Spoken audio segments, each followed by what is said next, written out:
Mount stand കണ്ടിട്ടുണ്ട്.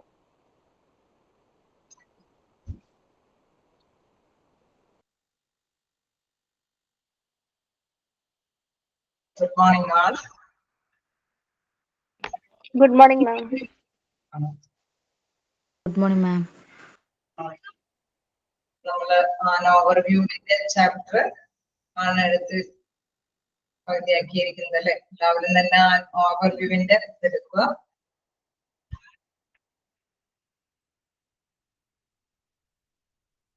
Chapter വായിച്ചു നോക്കിയിട്ട് നിങ്ങൾക്ക് ബോറായിട്ട് തോന്നുന്നുണ്ടോ?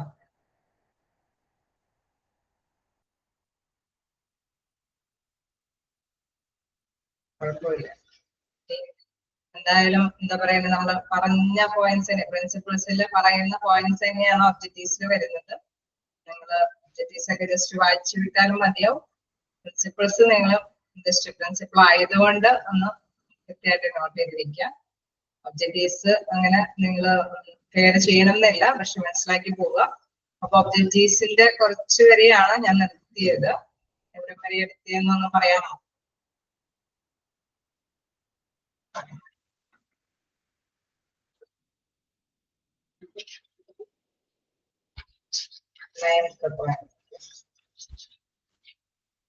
ഓക്കെ ഓക്കെ, നമ്മൾ 9th പോയിന്റ് വരെയാണ് പറഞ്ഞ് നിർത്തിയത്.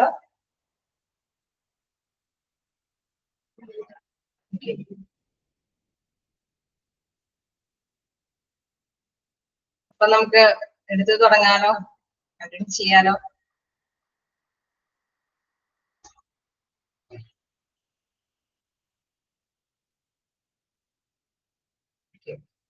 ഇനി നമ്മൾക്ക് നെക്സ്റ്റ് പറയാം. നമുക്കറിയാം ഹോസ്പിറ്റൽ അഡ്മിനിസ്ട്രേഷന്റെ ആ പവറിൽ ഇരിക്കുന്നവരാണ് പൊതുവെ കാര്യങ്ങളൊക്കെ തീരുമാനിക്കേണ്ടതും വിലയിരുത്തേണ്ടതും പിന്നെ മാറ്റങ്ങൾ ഉണ്ടാക്കണമെങ്കിൽ അതുമായി ബന്ധപ്പെട്ട കാര്യങ്ങളൊക്കെ ചെയ്യുന്നത്. അതുമായി ബന്ധപ്പെട്ട കുറച്ച് പ്രിൻസിപ്പിൾസും ഒബ്ജക്റ്റീവ്സ് ഒക്കെയാണ് പറഞ്ഞു നിർത്തിയത്.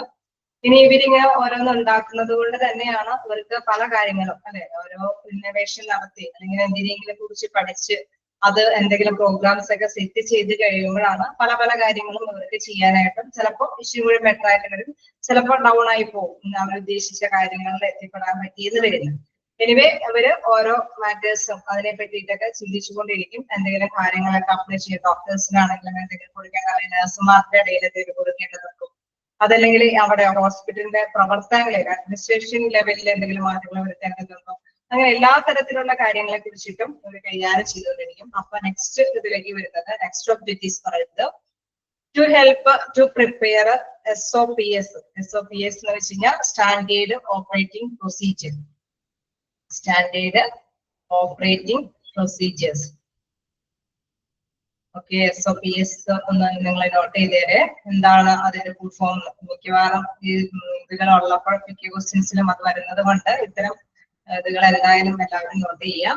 SOPsന്റെ ഫുൾ ഫോം എന്താണ്? Standard operating procedure. പ്രൊസീജിയേഴ്സ് എന്ന് പറയുമ്പോൾ procedures. Okay, standard operating procedures, manuals, literature and books on health care management, quality and accreditation, health care technology. പഠിച്ചതാണോ? ഓക്കെ, ഈ പോയിന്റ് ഞാൻ എടുത്തായിരുന്നോ? ഓക്കെ, എന്നാ നെക്സ്റ്റ് ഇത് തുടങ്ങി നോക്കി. ഇല്ലാന്നും പറയുന്നുണ്ട്, എന്നും പറയുന്നുണ്ട്. SOPs ഞാൻ എവിടെയൊക്കെയോ യൂസ് ചെയ്തിട്ടുണ്ട്. ഇതിൽ തന്നെ നിങ്ങൾക്ക് പറഞ്ഞു തന്നോന്ന് എനിക്ക് കൃത്യമായിട്ട് അറിയില്ല. എനിവേ ഇത് ഇന്ന് എന്തായാലും ഏതോ ഒരു മെസ്സേജിൽ ഇല്ല എന്ന് പറഞ്ഞാൽ എന്തായാലും ഇത് തുടങ്ങി നമുക്ക് സ്റ്റാർട്ട് ചെയ്യാം. എന്താണ് SOPs? അതായത് standard operating procedures, manuals, literature and books on health care management, quality and health care industry related subjects, textbooks for health management course for benefit of the student and faculty, hospitals and healthcare organizations and academic institutions. അതായത് നമ്മൾ കണ്ടായിരുന്നു അല്ലെ, ഇവര് കുറെ implementation ഒക്കെ കൊണ്ടുവരും. ചിലപ്പോൾ ചില ഡിസിഷൻസ് ആയിരിക്കും, ചിലപ്പോൾ ചില പ്രോഗ്രാംസ് ആയിരിക്കും, ചിലപ്പോൾ എന്തെങ്കിലും ഡോക്യുമെന്റ്സ് ബേസ് ആയിട്ടായിരിക്കും. അപ്പൊ ഇവരിതെല്ലാം കൊണ്ടുവരുമ്പോൾ അതിന്റെ നമുക്കറിയാം നല്ല ഒരു സ്റ്റാൻഡേർഡ് ഫിക്സ് ചെയ്തിട്ട് നമ്മൾ ഓഡിറ്റിങ്ങിൽ കണ്ടായിരുന്നു. ഒരു നല്ലൊരു സ്റ്റാൻഡേർഡ് ഉണ്ടെങ്കിലാണ് കറന്റ് ആയിട്ട് നമ്മൾ ഇപ്പോഴത്തെ നിലപാടും കൂടി കമ്പയർ ചെയ്തിട്ട് മാറ്റങ്ങൾ വരുത്താൻ വേണോ വേണ്ടേ എന്ന് തീരുമാനിക്കാൻ സാധിക്കും. അപ്പൊ ഇത്തരത്തിലുള്ള ഡിസിഷൻസ് ഒക്കെ എടുത്തു വരുമ്പോൾ നല്ലൊരു സ്റ്റാൻഡേർഡ് അല്ലെ അത് ഫിക്സ് ചെയ്യാനായിട്ട് സാധിക്കും. അതുമാതിരി തന്നെ എന്താണ് മാനുവൽസ്, ലിറ്ററേച്ചേഴ്സ്, ബുക്സ്, അതായത് ഇവര് ഇങ്ങനെ ഓരോന്ന് ഇംപ്ലിമെന്റ് ചെയ്ത് എന്തെങ്കിലും തീരുമാനങ്ങളൊക്കെ കൊണ്ടുവരുമ്പോൾ ഇതെല്ലാം എല്ലാവർക്കും കൂടി ഉപകാരപ്പെടുന്നതാണ് ഇവിടെ ഉദ്ദേശിക്കുന്നത്. In case the health management course for benefit of the student and faculty, hospital and healthcare organizations and academic institutions. അപ്പൊ ഇവരിങ്ങനെ ഇത് കൊണ്ടുവരുമ്പോൾ നല്ല രീതിയിൽ ഇത്തരത്തിലുള്ള കാര്യങ്ങളെല്ലാം തീരുമാനങ്ങൾ എടുത്തൊക്കെ കൊണ്ടുവരുമ്പോൾ അത് എല്ലാവർക്കും തന്നെ ബെനിഫിറ്റ് ആവും, അത് എല്ലാവർക്കും തന്നെ ഉപയോഗപ്രദമാക്കാനായിട്ട് സാധിക്കും. ഇവരുടെ ഡീറ്റെയിൽസ് അല്ലെങ്കിൽ ഇവര് കൊണ്ടുവരുന്ന കുറച്ച് തീരുമാനത്തിലൂടെ കുറെ കാര്യങ്ങൾ പഠിച്ച് കുറെ കൂട്ടി മുൻകൂട്ടിയൊക്കെ ആലോചിച്ചൊക്കെ ആയിരിക്കും ഇത് സെറ്റ് ചെയ്യുന്നത്.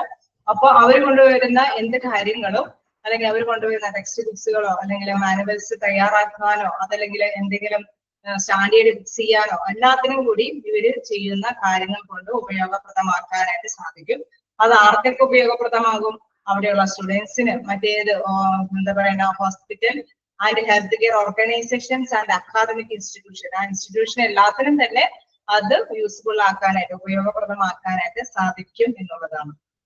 ഓക്കെ, അതൊരു ലക്ഷ്യത്തോട് കൂടിയിട്ടാണ് ഇവർ ഇന്ന കാര്യങ്ങളെല്ലാം ഇങ്ങനെ കൊണ്ടുവരുന്നത്, അതായത് തീരുമാനങ്ങളൊക്കെ എടുത്ത് പ്രിപ്പയർ ചെയ്ത് കൊണ്ടുവരുന്നത്.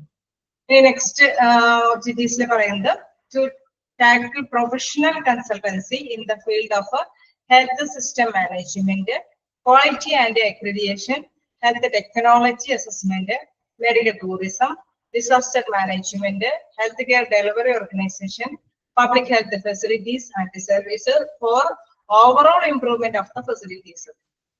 നമുക്കറിയാം ഇതെല്ലാം നിങ്ങൾ പഠിച്ചു പോയ കുറെ കാര്യങ്ങളുണ്ടല്ലേ. അക്രഡിറ്റേഷന്റെ ഒരു ഇതുണ്ടായിരുന്നു, ക്വാളിറ്റി അക്രഡിറ്റേഷന്റെ നിങ്ങൾ പഠിച്ചിട്ടുണ്ട്, ഡിസാസ്റ്റർ മാനേജ്മെന്റ് പഠിച്ചിട്ടുണ്ട്, അങ്ങനെ വ്യത്യസ്ത തരത്തിലുള്ള PDF ഒക്കെ നിങ്ങൾ പഠിച്ചു. അപ്പൊ എല്ലാത്തിനും എന്താണ്, എല്ലാത്തിനും ഇവര് ഈ ഹോസ്പിറ്റൽ അഡ്മിനിസ്ട്രേറ്റീവ് പവറിലുള്ളവര് അത് മാനേജ് ചെയ്യുമ്പോൾ, അവര് അത് കൈകാര്യം ചെയ്യുമ്പോൾ അത് എല്ലാവർക്കും തന്നെ ഉപയോഗപ്രദമാക്കാനായിട്ട് സാധിക്കും എന്നുള്ളത്. Professional consultancy in the field of health system management, quality and accreditation, health technology assessment, medical tourism, disaster management, health delivery organization, public health facilities and services for overall improvement of the facility. എല്ലാവർക്കും തന്നെ സൗകര്യപ്രദമാക്കാനായിട്ട് ഉപയോഗപ്രദമാക്കാനായിട്ട് ഇത്തരം കാര്യങ്ങൾ helpful ആവും. നമുക്ക് ഓരോ ടേമുകൾ നിങ്ങൾ പഠിച്ച് മനസ്സിലാക്കിയതാണ്. അപ്പൊ ആ ടേമുകളിലെല്ലാം ഇവര് ഉണ്ടാക്കുന്ന ഈ അഡ്മിനിസ്ട്രേറ്റീവ് പവറിലുള്ളവർക്ക് ഉണ്ടാക്കുന്ന കുറെ കാര്യങ്ങളെല്ലാം അവർക്ക് എല്ലാവർക്കും ഉപയോഗപ്രദമാവും. നമ്മൾ കണ്ടായിരുന്നു, എല്ലാവർക്കും തന്നെ ഇവരെന്തെങ്കിലും കാര്യങ്ങൾ അവൈലബിൾ ആക്കണം അല്ലെ. ഇപ്പൊ പുതിയതായിട്ട് വരുന്ന സ്റ്റാഫിനാണെങ്കിൽ സ്റ്റാഫ് ഡെവലപ്മെന്റ് കാര്യങ്ങൾ കൊടുക്കുന്നതോടൊപ്പം തന്നെ ഡോക്ടേഴ്സിന് എന്തെങ്കിലും കൊടുക്കണം. അതേമാതിരി തന്നെ അവിടെ വരുന്ന മറ്റു പേഷ്യൻസിനാണെങ്കിലും അത് അവർക്ക് എന്തെങ്കിലും ഹെൽപ്ഫുൾ ആവുന്ന പ്രോഗ്രാംസ് ഒക്കെ സെറ്റ് ചെയ്ത് കൊടുക്കണം. അപ്പൊ ഇതെല്ലാവർക്കും ഉപയോഗപ്രദമാക്കുമ്പോൾ അതിൽ നിന്നെല്ലാം ഏത് മേഖല ഇവിടെയുള്ള മെഡിക്കൽ ടൂറിസം ആണെങ്കിലും ഡിസാസ്റ്റർ മാനേജ്മെന്റ് ആണെങ്കിലും quality accreditation, health technology assessment എല്ലാത്തിനും തന്നെ അത് അവരുടെ സൗകര്യം ഇംപ്രൂവ് ചെയ്യാനായിട്ട് സാധിക്കും എന്നുള്ളതാണ്. നെക്സ്റ്റ് ഒബ്ജക്റ്റീവ്സ് എന്ന് പറയുന്നത് to conduct inter hospital institution awards competition on different parameters to bring competitiveness for enhancing healthcare quality and training. അതായത് നമ്മളിപ്പോ ട്രെയിനിങ് അല്ലെ, ഈ ഹെൽത്ത് കെയർ ക്വാളിറ്റിക്ക് നല്ല ഒരു കാര്യങ്ങൾ ചെയ്യാൻ വേണ്ടിയിട്ട് അല്ലെങ്കിൽ ട്രെയിനിങ് ഒക്കെ കൊടുക്കുമ്പോൾ അവർക്ക് കൂടുതൽ കാര്യങ്ങൾ ചെയ്യാനായിട്ടൊക്കെ സാധിക്കും. അപ്പൊ ഇവരിങ്ങനെ ട്രെയിനിങ് ഒക്കെ കൊടുക്കുന്നതില് ആരാണ് കൂടുതൽ സപ്പോർട്ടീവ് ആയിട്ട് കൈകാര്യം ചെയ്യുന്നത്? അപ്പൊ അവരെ നമ്മൾ മനസ്സിലാക്കേണ്ടതുണ്ട്. അവർക്ക് എന്താണ് അതിനനുസരിച്ചിട്ടുള്ള അവാർഡ്സുകൾ കൊടുക്കുക. Conduct inter hospital or institution awards competition on different parameters to bring competitiveness for enhancing health care quality and training. അപ്പൊ നല്ല ഒരു ട്രെയിനിങ് അല്ലെങ്കിൽ നല്ലൊരു ക്വാളിറ്റി, നല്ലൊരു ഗുണമേന്മയുള്ള കാര്യങ്ങളൊക്കെ കിട്ടുമ്പോൾ അതിനനുസരിച്ചിട്ടുള്ള അവാർഡുകളെല്ലാം അവർക്ക് കൈകാര്യം ചെയ്തെടുക്കാനായിട്ട് സാധിക്കുമെന്നുണ്ട്. നെക്സ്റ്റ് പോയിന്റ് ഇതുമായി റിലേറ്റ് ചെയ്ത് തന്നെ പറയുന്നത് to release and make facility to the individual who have made extraordinary and significant contributions in the field of health and hospital management in general and to academy in particular. അതായത് ഒരു പ്രത്യേക കാര്യങ്ങൾക്ക് വേണ്ടിയിട്ട് അല്ലെങ്കിൽ അതിന് ആ ഒരു ഹോസ്പിറ്റലിന്റെ ഒരു പ്രത്യേക പദ്ധതിക്ക് വേണ്ടിയിട്ട് ഏറ്റവും കൂടുതൽ നല്ല ആത്മാർത്ഥമായിട്ട് ആ ഏത് ഇൻഡിവിജ്വൽ ആണ് വർക്ക് ചെയ്തത്, അല്ലെങ്കിൽ അവര് എത്രത്തോളം അവരുടെ എക്സ്ട്രാ ഓർഡിനറി എന്ന് വെച്ച് കഴിഞ്ഞാൽ വിശേഷപ്പെട്ട ഗുണങ്ങളെല്ലാം ചെലവഴിച്ചിട്ടുണ്ടോ, അവരെ കണ്ടെത്തി അവരെ ഒന്നും കൂടി അല്ലെ, അവർക്ക് ചിലപ്പോൾ ചില വ്യക്തികൾക്ക് ചില കഴിവുകൾ എക്സ്ട്രാ ഓർഡിനറി ആയിട്ട് ഉണ്ടാവും അല്ലെ, അവർക്ക് ചില പദ്ധതികൾ രൂപീകരിക്കാനോ തീരുമാനങ്ങൾ എടുക്കാനോ ഒക്കെ പ്രത്യേക ഒരു കഴിവുണ്ട്. നമ്മളിപ്പോ ഒരു ട്രെയിനിങ് നടത്തി കഴിയുമ്പോഴായിരിക്കും നമുക്ക് മനസ്സിലാക്കാം അവര് ചില വ്യക്തികളില് ചില കാര്യങ്ങളൊക്കെ ഒളിഞ്ഞു കിടപ്പുണ്ട് അല്ലെ. അത് നമ്മൾ കണ്ടെത്തി കഴിഞ്ഞിട്ട് അവർക്ക് സ്പെഷ്യൽ ആയിട്ട് ഒരു അവാർഡ് കൊടുക്കും അല്ലെ. അതെന്തിനാ, അവർക്ക് ഇത്തിരി കൂടി ബൂസ്റ്റപ്പ് ആക്കാൻ വേണ്ടിയിട്ട് ഇനിയും നല്ല നല്ല തീരുമാനങ്ങളൊക്കെ കൊണ്ടുവരാനായിട്ടൊക്കെ അപ്പൊ സാധിക്കും. അപ്പൊ നമ്മള് ഈ ഹെൽത്ത് കെയർ അഡ്മിനിസ്ട്രേറ്റീവ് പവറിലുള്ളവർ എന്താണ് ഇത്തരത്തില് ട്രെയിനിങ്ങും കാര്യങ്ങളൊക്കെ ആരാണ് കൂടുതൽ പാർട്ടിസിപ്പോട് കൂടിയൊക്കെ കൈകാര്യം ചെയ്തത് അവരെ കണ്ടെത്തി അവർക്ക് എന്താ പറയുക റിവാർഡ്സ് ഒക്കെ കൊടുക്കാനായിട്ടുള്ള ഒരു സാഹചര്യം കൂടി ഒരുക്കി തീർക്കുന്നു. ഓക്കെ, ഇത് അത്രയുമാണ് നമ്മുടെ ഒബ്ജക്റ്റീവ്സിൽ പറയുന്നത്. നമ്മൾ കുറച്ച് ഒബ്ജക്റ്റീവ്സ് നേരത്തെ എടുത്ത് വെച്ചായിരുന്നു, ജസ്റ്റ് ഒന്ന് വായിച്ചു നോക്കാം.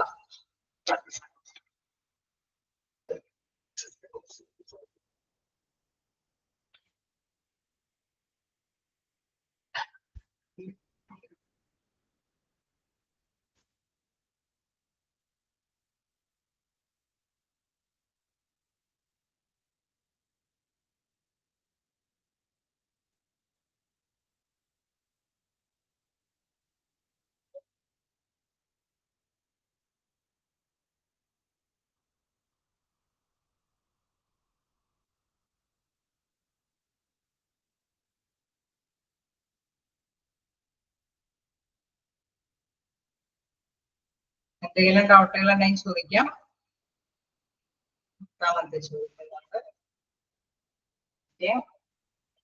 ടാക്ടൽ പ്രൊഫഷണൽ കൺസൾട്ടൻസി അല്ലെ, അത് തന്നെയല്ലേ നമ്പർ അല്ലെ, അത് തന്നെയല്ലേ.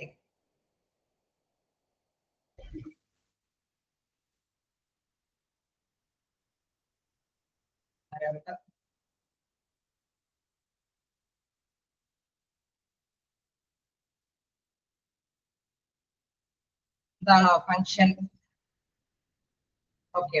To function as an advisory or a consultative body in the best interest of a community and the country, to central and state governments, the public sector undertakings, the healthcare delivery organization. Okay, അതിൽ എന്താണ് നമ്മൾ പ്രധാനമായിട്ടും പറയുന്നത് വെച്ച് കഴിഞ്ഞാൽ ഒരു ഇതുകളുണ്ട് അല്ലെ, ഉപദേശക സമിതിയൊക്കെ നമുക്ക് നമ്മുടെ ഗവൺമെന്റിനെ നമ്മൾ ഡിപ്പെൻഡ് ചെയ്യേണ്ടതുണ്ട്. അതായത് നമ്മൾ തീരുമാനങ്ങളെല്ലാം എടുക്കുമ്പോൾ അപ്പൊ അത് പൊതുജനങ്ങൾക്ക് ഉപയോഗപ്രദമായിട്ടുള്ള തരത്തിലുള്ള കാര്യങ്ങളായിരിക്കണം നമ്മൾ എപ്പോഴും തീരുമാനങ്ങൾ എടുക്കുമ്പോൾ ശ്രദ്ധ കേന്ദ്രീകരിക്കണം. അങ്ങനെ വരുമ്പോൾ നമുക്ക് ഒരു ഉപദേശക സമിതിയായിട്ട് നല്ല ഒരു തീരുമാനങ്ങളൊക്കെയാണ് അഡ്മിനിസ്ട്രേറ്റീവ് പവറിലുള്ളവരെ എടുക്കുന്നത് എങ്കിൽ അവരെ ഒരു ഉപദേശക സമിതിയായിട്ട് ഗവൺമെന്റിന് ഉപയോഗപ്രദമാക്കാനായിട്ട് സാധിക്കും എന്നുള്ളതാണ്. To function as a advisory or a consultative body in the best interest of a community and a country, to central and state governments, public sector undertakings, healthcare delivery organization, public health and health system development, teaching and training organization, and any other health related associated organization when a need so emerges or service are demanded for. അതായത് ചിലപ്പോൾ ചില കാര്യങ്ങളൊക്കെ വരുമ്പോൾ നമ്മൾ എന്താ government തന്നെ എന്തെങ്കിലും ചിലപ്പോ നല്ല ഒരു ഹോസ്പിറ്റലിന്റെ നല്ല പേര് കേട്ട ഒരു അഡ്മിനിസ്ട്രേറ്റീവ് വിങ് ആണെങ്കിൽ അവരുടെ ഉപദേശം ആരായാറുണ്ട് അല്ലെ. അത് നമ്മുടെ എന്താ പറയുക പബ്ലിക്കായിട്ട് പൊതുജനങ്ങളുടെ ആരോഗ്യത്തിനെ കാത്തു സൂക്ഷിക്കുന്ന ഏത് തരം സംഭവമാണെങ്കിലും നമ്മൾ കണ്ട ഇതിൽ പ്രത്യേകമായിട്ട് പറയുന്നുണ്ട്. വ്യത്യസ്ത തരത്തിലുള്ള സെൻട്രൽ ആൻഡ് സ്റ്റേറ്റ് ഗവൺമെന്റ്സ് ആവാം, പബ്ലിക് സെക്ടർ അണ്ടർടേക്കിങ്സ് ആവാം, അതായത് ഗവൺമെന്റ് തലത്തിലുള്ള ഏതെങ്കിലും കാര്യങ്ങളാവാം, അല്ലെങ്കിൽ ഹെൽത്ത് കെയർ ഡെലിവറി ഓർഗനൈസേഷൻ ആവാം, അങ്ങനെ ഏത് തരത്തിലുള്ള സ്ഥാപനങ്ങളാണെങ്കിലും അവര് ചിലപ്പോ നല്ല ഒരു അഡ്വൈസറി കൺസൾട്ടേഷൻ ബോഡി ആക്കിയിട്ട് വരുത്താറുണ്ട്. നല്ല ഒരു ഓപ്പറേറ്റിംഗ് സിസ്റ്റം ആണെങ്കിലും അല്ലെങ്കിൽ നല്ല ഒരു അഡ്മിനിസ്ട്രേഷൻ വിങ് ആണെങ്കിലും ചില ഇഷ്യൂസ് ഒക്കെ വരുമ്പോൾ അവരുടെ ഉപദേശക സമിതിയായിട്ട് ഹോസ്പിറ്റലിന്റെ ആ വിങ്ങിനെ തെരഞ്ഞെടുക്കാറുണ്ട്. അത് എല്ലാവർക്കും കിട്ടണമെന്നില്ല. നല്ലൊരു പൊസിഷനിലുള്ള ഹോസ്പിറ്റലിന്റെ വിങ്ങൊക്കെ ആയിരിക്കുമ്പോഴായിരിക്കും ഒരു അഡ്വൈസറി ബോഡി ആക്കിയിട്ട് തെരഞ്ഞെടുക്കുന്നത്. അപ്പൊ അതൊരു ലക്ഷ്യമാണ്. നമ്മൾ നല്ല രീതിയിലുള്ള കുറെ കാര്യങ്ങൾ ചെയ്യുമ്പോൾ മാത്രമാണ് ഇങ്ങനെ ഒരു അഡ്വൈസറി ബോഡി ഉള്ള രീതിയിലേക്ക് ആ ഹോസ്പിറ്റലിനെ വിങ് ഉയർത്തിക്കൊണ്ടുവരാനായിട്ട് സാധിക്കും. ഓക്കെ, ക്ലിയർ ആയോ? എന്തെങ്കിലും അറിയാൻ ചോദിക്കാം.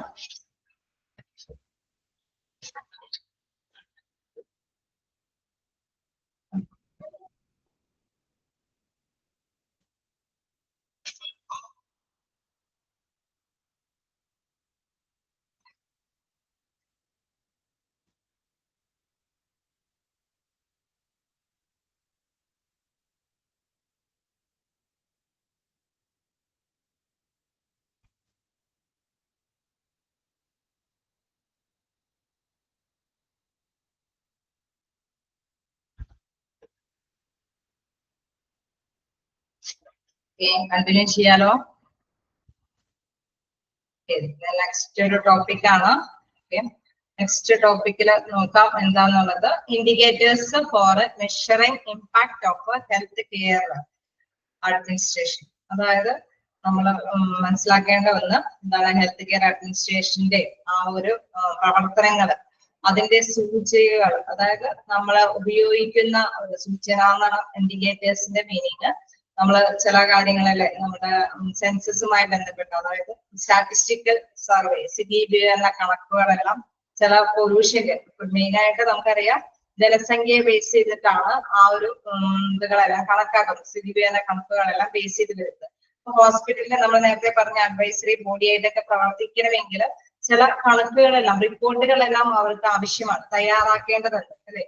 നമുക്കിപ്പോ ചിലപ്പോൾ മരണനിരക്കായിരിക്കും, അല്ലെങ്കിൽ വാക്സിൻ എടുത്ത വ്യക്തികളുടെ ആത്മാർത്ഥ അനുഭവങ്ങളായിരിക്കാം, എന്തെങ്കിലും മോശമായ അനുഭവങ്ങളായിരിക്കാം, ചിലപ്പോൾ നല്ല ഒരു വാക്സിൻ ആണോ എന്ന് തിട്ടപ്പെടുത്താൻ വേണ്ടിയിട്ടായിരിക്കാം. ഇതെല്ലാം എന്നൊരു സൂചനകളുടെ അടിസ്ഥാനത്തിലാണ്, ഇൻഡിക്കേറ്റേഴ്സിന്റെ അടിസ്ഥാനത്തിലാണ് തയ്യാറാക്കുന്നത്, അതായത് മെഷർ ചെയ്യുന്നത്. അത് തന്നെയാണ് ഇവിടെ പറയുന്നത്, indicators for measuring impact of health administration. എന്താണ് എന്നുള്ള കാര്യം ഡീറ്റെയിൽ ആയിട്ട് താഴേക്ക് നമുക്ക് നോക്കാം. Health indicators R calculable characteristics of a population which researchers use as supporting evidence for explaining the health of a population. അതായത് പോപ്പുലേഷന്റെ ആ ജനസംഖ്യയുടെ ഹെൽത്ത്, അത് ആ ആരോഗ്യം എക്സ്പ്ലെയിൻ ചെയ്യാൻ വേണ്ടിയിട്ട്, ഒരു തെളിവിനായിട്ട് വേണ്ടിയിട്ട് എന്തെങ്കിലും ഗവേഷണങ്ങൾ അവർ നടത്തും അല്ലെ. പോപ്പുലേഷനുമായി ബന്ധപ്പെട്ട് ഇത്രയും കപ്പാസിറ്റി നിലവിലുള്ള ഈ ലൊക്കാലിറ്റിയിൽ ഈ പോപ്പുലേഷനെ ബേസ് ചെയ്തിട്ട് ഇപ്പോൾ ഉള്ള ഇവിടുത്തെ മരണനിരക്ക്, അല്ലെങ്കിൽ ഇപ്പോൾ ഉള്ള ഈ അസുഖത്തിന്റെ പകർച്ചവ്യാധി ഇത്രത്തോളമാണ്, അങ്ങനെയുള്ളത് എന്തെങ്കിലും ഡിസൈഡ് ചെയ്യാൻ വേണ്ടിയിട്ട്, കാൽക്കുലേറ്റ് ചെയ്യാൻ വേണ്ടിയിട്ടുള്ളതാണ് എന്തെന്ന് പറയുന്നത്, ഹെൽത്ത് ഇൻഡിക്കേറ്റേഴ്സ് എന്ന് പറയുന്നത്. ആ സൂചനകളെയാണ് ഹെൽത്ത് ഇൻഡിക്കേറ്റേഴ്സ് എന്ന് പറയുന്നത്. ഇനി വീണ്ടും പറയുന്നു, normally researchers will use A survey methodology of collective information about a population sample, use statistics to generalize the information gathered to the total population, and then use the statistical analysis to make a statement about the health of a population. അതായത് നമ്മൾക്ക് അറിയാം, നമ്മൾ പൊതുവെ അതായത് ഹോസ്പിറ്റലില് പൊതുവെ എന്താണ് മൊത്തത്തിൽ അല്ലെ ആ അവിടുത്തെ ലൊക്കാലിറ്റി അല്ലെങ്കിൽ ആ ജനസംഖ്യയെ ബേസ് ചെയ്തിട്ടാണ് ചില കാര്യങ്ങളെല്ലാം ഒരു സ്റ്റാറ്റിസ്റ്റിക്കൽ സർവേ ഒക്കെ വരുത്തുന്നത്. അതാണ് പറയുന്നത് എന്താണ് സർവേ മെത്തഡോളജി. സർവേ മെത്തഡോളജി എന്ന് പറഞ്ഞു കഴിഞ്ഞാൽ ആ ഒരു സിസ്റ്റം, ഒരു ശേഖരിക്കാൻ വേണ്ടിയിട്ടുള്ള ഒരു സിസ്റ്റം, അതായത് സർവേ നടത്താനുള്ള ഒരു രീതി. അത് എങ്ങനെയാണെന്ന് പറയുന്നത് പോപ്പുലേഷനെ ബേസ് ചെയ്തിട്ടാണ്, അതായത് അവിടുത്തെ ജനസംഖ്യ ബേസ് ചെയ്തിട്ടാണ് ഈ സർവേ മെത്തഡോളജി കൊണ്ടുവരുന്നത്. ക്ലിയർ ആയി കാണുന്നു വിചാരിക്കുന്നു. അതായത് ജനസംഖ്യയുടെ ഹെൽത്തിനെ കുറിച്ചുള്ള ഒരു പ്രസ്താവനയാണ് അവരെപ്പോഴും തയ്യാറാക്കി കൊണ്ടുവരിക. നമ്മളിപ്പോ അഡ്വൈസറി ബോഡി ആയിട്ട് വരുമ്പോഴും, നമ്മള് ഹോസ്പിറ്റലുകാര് അഡ്വൈസറി ബോഡി ആയിട്ട് വരുമ്പോഴും CBB തന്നെ കണക്കുകൾ കാണിക്കുന്നത് നിലവിലെ ഇപ്പോഴത്തെ ഇവിടെ അഡ്മിറ്റ് ആയ പേഴ്സൺസ്, അവരിൽ നിന്ന് ഡിസ്ചാർജ് ആയ പേഴ്സൺസ്, അല്ലെങ്കിൽ ഡെത്ത് സംഭവിച്ച വ്യക്തികൾ, അല്ലെങ്കിൽ ഇന്ന ഡിസീസസ് സംഭവിച്ച വ്യക്തികൾ, അല്ലെങ്കിൽ ഇപ്പൊ ഡ്യൂറേഷൻ, അവരുടെ ഡ്യൂറേഷൻ എന്താണ്, അങ്ങനെയൊക്കെയുള്ള കാര്യങ്ങൾ. അപ്പൊ ആ ഒരു ബേസിലാണ്, ഒരു ജനസംഖ്യ ബേസ് ചെയ്തിട്ടാണ് എപ്പോഴും അത് കാൽക്കുലേറ്റ് ചെയ്തു വരുന്നത്. Normally researchers will use survey methodology to collect information about a population sample. Population in the sample use statistics to generalize the information gathered to the total population. അതായത് എപ്പോഴും ഇൻഫോർമേഷൻസ് കളക്ട് ചെയ്യുന്നത് total പോപ്പുലേഷനെ base ചെയ്തിട്ടാണ്. അവിടെയുള്ള ജനസംഖ്യയെ ജനസാന്ദ്രതയെ base ചെയ്തിട്ടാണ് അവിടെ എന്തും informations ഒക്കെ collect ചെയ്യുന്നത്. Use statistics to generalize the information gathered to the total population. Total population നിന്നാണ് ഇൻഫോർമേഷൻസ് ശേഖരിക്കുന്നത്. And then use the statistical analysis to make a statement about the health of a population. അതിൽ നിന്നാണ് എന്ത് statistical analysis, അതായത് സ്ഥിതിവിവര കണക്കുകൾ വെച്ചിട്ട് പരിശോധിച്ച് വിലയിരുത്തിയിട്ടാണ് ഒരു സ്റ്റേറ്റ്മെന്റ് തയ്യാറാക്കുന്നത്. നമ്മള് എപ്പോഴും ബേസ് ചെയ്യുന്നത് പോപ്പുലേഷനെ ബേസ് ചെയ്തിട്ടാണ് മനസ്സിലാക്കി വെക്കുക. അതായത് ജനസംഖ്യയെ ബേസ് ചെയ്തിട്ടാണ്, അതിൽ നിന്നും കുറച്ച് ജനങ്ങളിൽ നിന്നും കുറച്ച് വിവരങ്ങളെല്ലാം ശേഖരിച്ചിട്ടാണ്, അല്ലെങ്കിൽ അവിടെ അഡ്മിറ്റ് ആയ പേഴ്സണിൽ നിന്ന്, അതല്ലെങ്കിൽ ഡിസ്ചാർജ് ചെയ്ത പേഴ്സണിൽ നിന്ന്, അങ്ങനെയുള്ള വ്യക്തികളിൽ നിന്ന് കുറച്ച്, അതായത് ജനസംഖ്യയാണ്, ജനങ്ങളാണ് അവിടുത്തെ മെയിൻ ആയിട്ടുള്ള കണക്കുകൾ ശേഖരിക്കുന്ന മാർഗം. അവരിൽ നിന്ന് സർവേ ചെയ്തിട്ടാണ് വിവരങ്ങൾ ശേഖരിക്കുന്നത്. അവരെ ബേസ് ചെയ്തിട്ടാണ് ചില കാൽക്കുലേഷൻസ് ഒക്കെ നടക്കുന്നത്. അപ്പൊ ഇത്തരം കാര്യങ്ങളെല്ലാം ഒരു ഇൻഡിക്കേറ്റേഴ്സ് എന്ന് പറഞ്ഞാൽ സൂചനകളുടെ ബേസിൽ നിങ്ങൾക്ക് താഴേക്ക് വരുമ്പോൾ ക്ലിയർ ആവും എന്താണെന്നുള്ളത്. കാരണം കുറച്ച് പ്രോബ്ലംസ് റിലേറ്റ് ചെയ്തിട്ടുള്ള ക്വസ്റ്റ്യൻസ് ഒക്കെയാണ് ഇതിനകത്ത് വരുന്നത്. മരണനിരക്കും ജനന നിരക്കും അല്ലെങ്കിൽ ജന്മന ഉള്ള കുറച്ച് ഇതുകളുടെ ഡിസീസുമായി ബന്ധപ്പെട്ട കാര്യങ്ങളാണെങ്കിൽ അതുമായി ബന്ധപ്പെട്ട കുറച്ച് കാര്യങ്ങളൊക്കെ ഉണ്ട്. ജസ്റ്റ് നിങ്ങളിപ്പോ മനസ്സിലാക്കി വെക്കേണ്ടത് എന്താണ്, സർവേ മെത്തേഡോട് കൂടിയിട്ടാണ് ഇവരെല്ലാം ഇത്തരത്തിലുള്ള സൂചനകൾ ഉണ്ടാക്കുന്നത്. പോപ്പുലേഷനെ ബേസ് ചെയ്ത് ജനങ്ങളെ വെച്ചിട്ടാണ്, അവരിൽ നിന്നാണ് ഇൻഫോർമേഷൻസ് ശേഖരിക്കുന്നത് എന്നുള്ളത് മനസ്സിലാക്കുക. Then next sentence, health indicators are often used by governments to guide healthcare policy or to make goals for improving population health. ഈ ഇത്തരം സൂചനകൾ വഴിയാണ് നമ്മുടെ ജനങ്ങളുടെ ആരോഗ്യം ഇംപ്രൂവ് ചെയ്യാൻ വേണ്ടിയിട്ട്, ആ ലക്ഷ്യത്തിലേക്ക് എത്താൻ വേണ്ടിയിട്ട്, ജനങ്ങളുടെ ആരോഗ്യം മെച്ചപ്പെടുത്തുക എന്നുള്ള ആ ലക്ഷ്യത്തിലേക്ക് എത്താൻ ഗവൺമെന്റിനെ സഹായിക്കുന്ന, ഗവൺമെന്റിനെ ഗൈഡ് ചെയ്യുന്ന കാര്യങ്ങൾ കൂടിയാണ് ഇത്തരത്തിലുള്ള ഹെൽത്ത് ഇൻഡിക്കേറ്റേഴ്സ്, ഇത്തരത്തിലുള്ള ഹെൽത്ത് സൂചനകൾ. ഓക്കെ, നിങ്ങൾക്ക് ജസ്റ്റ് വായിച്ചു നോക്കാം. എന്തെങ്കിലും ഡൗട്ട് ഉണ്ടെങ്കിൽ ചോദിക്കുക. First paragraph.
വായിച്ചു നോക്കിയ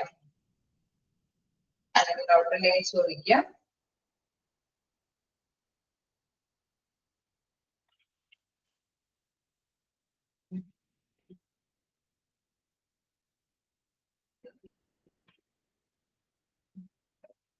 കണ്ടിന്യൂ ചെയ്തോട്ടെ.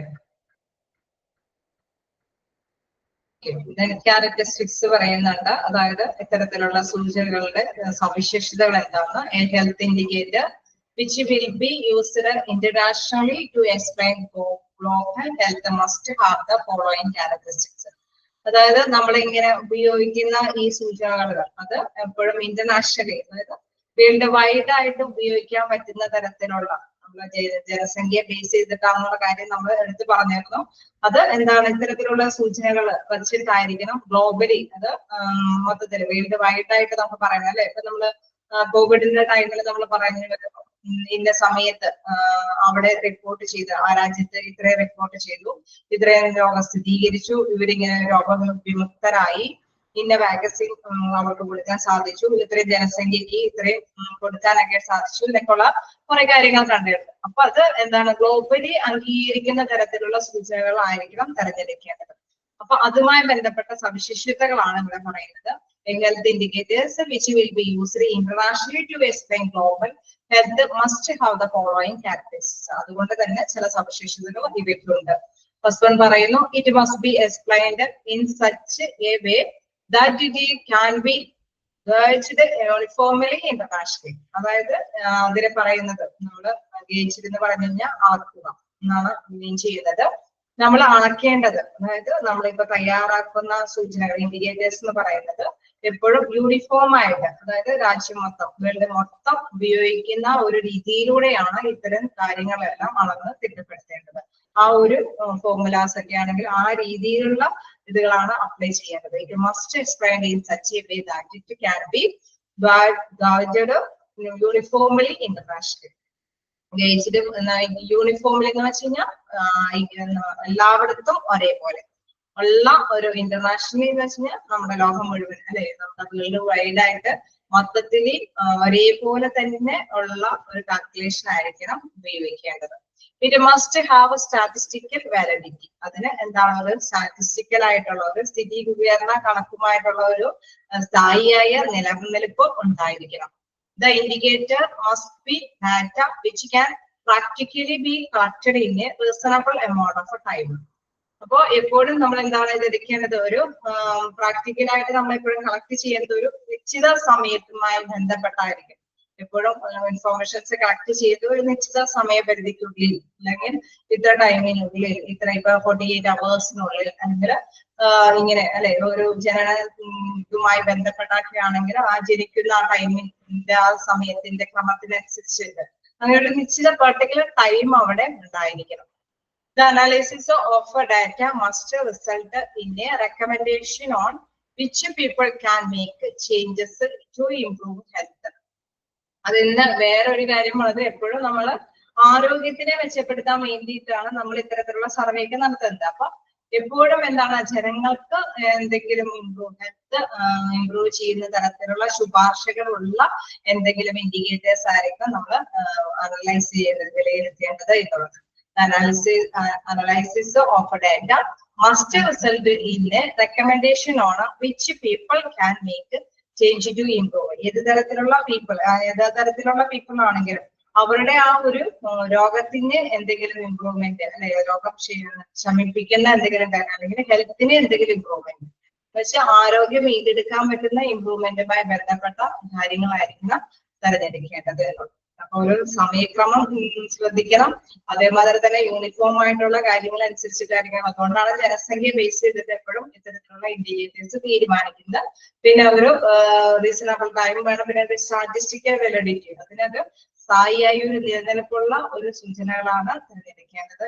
ഇത്തരം സവിശേഷതകളാണ് നമ്മുടെ ഇൻഡിക്കേറ്റേഴ്സ് തിരഞ്ഞെടുക്കുമ്പോൾ ശ്രദ്ധിക്കേണ്ടത്. ഓക്കെ, വായിച്ചു നോക്കാം.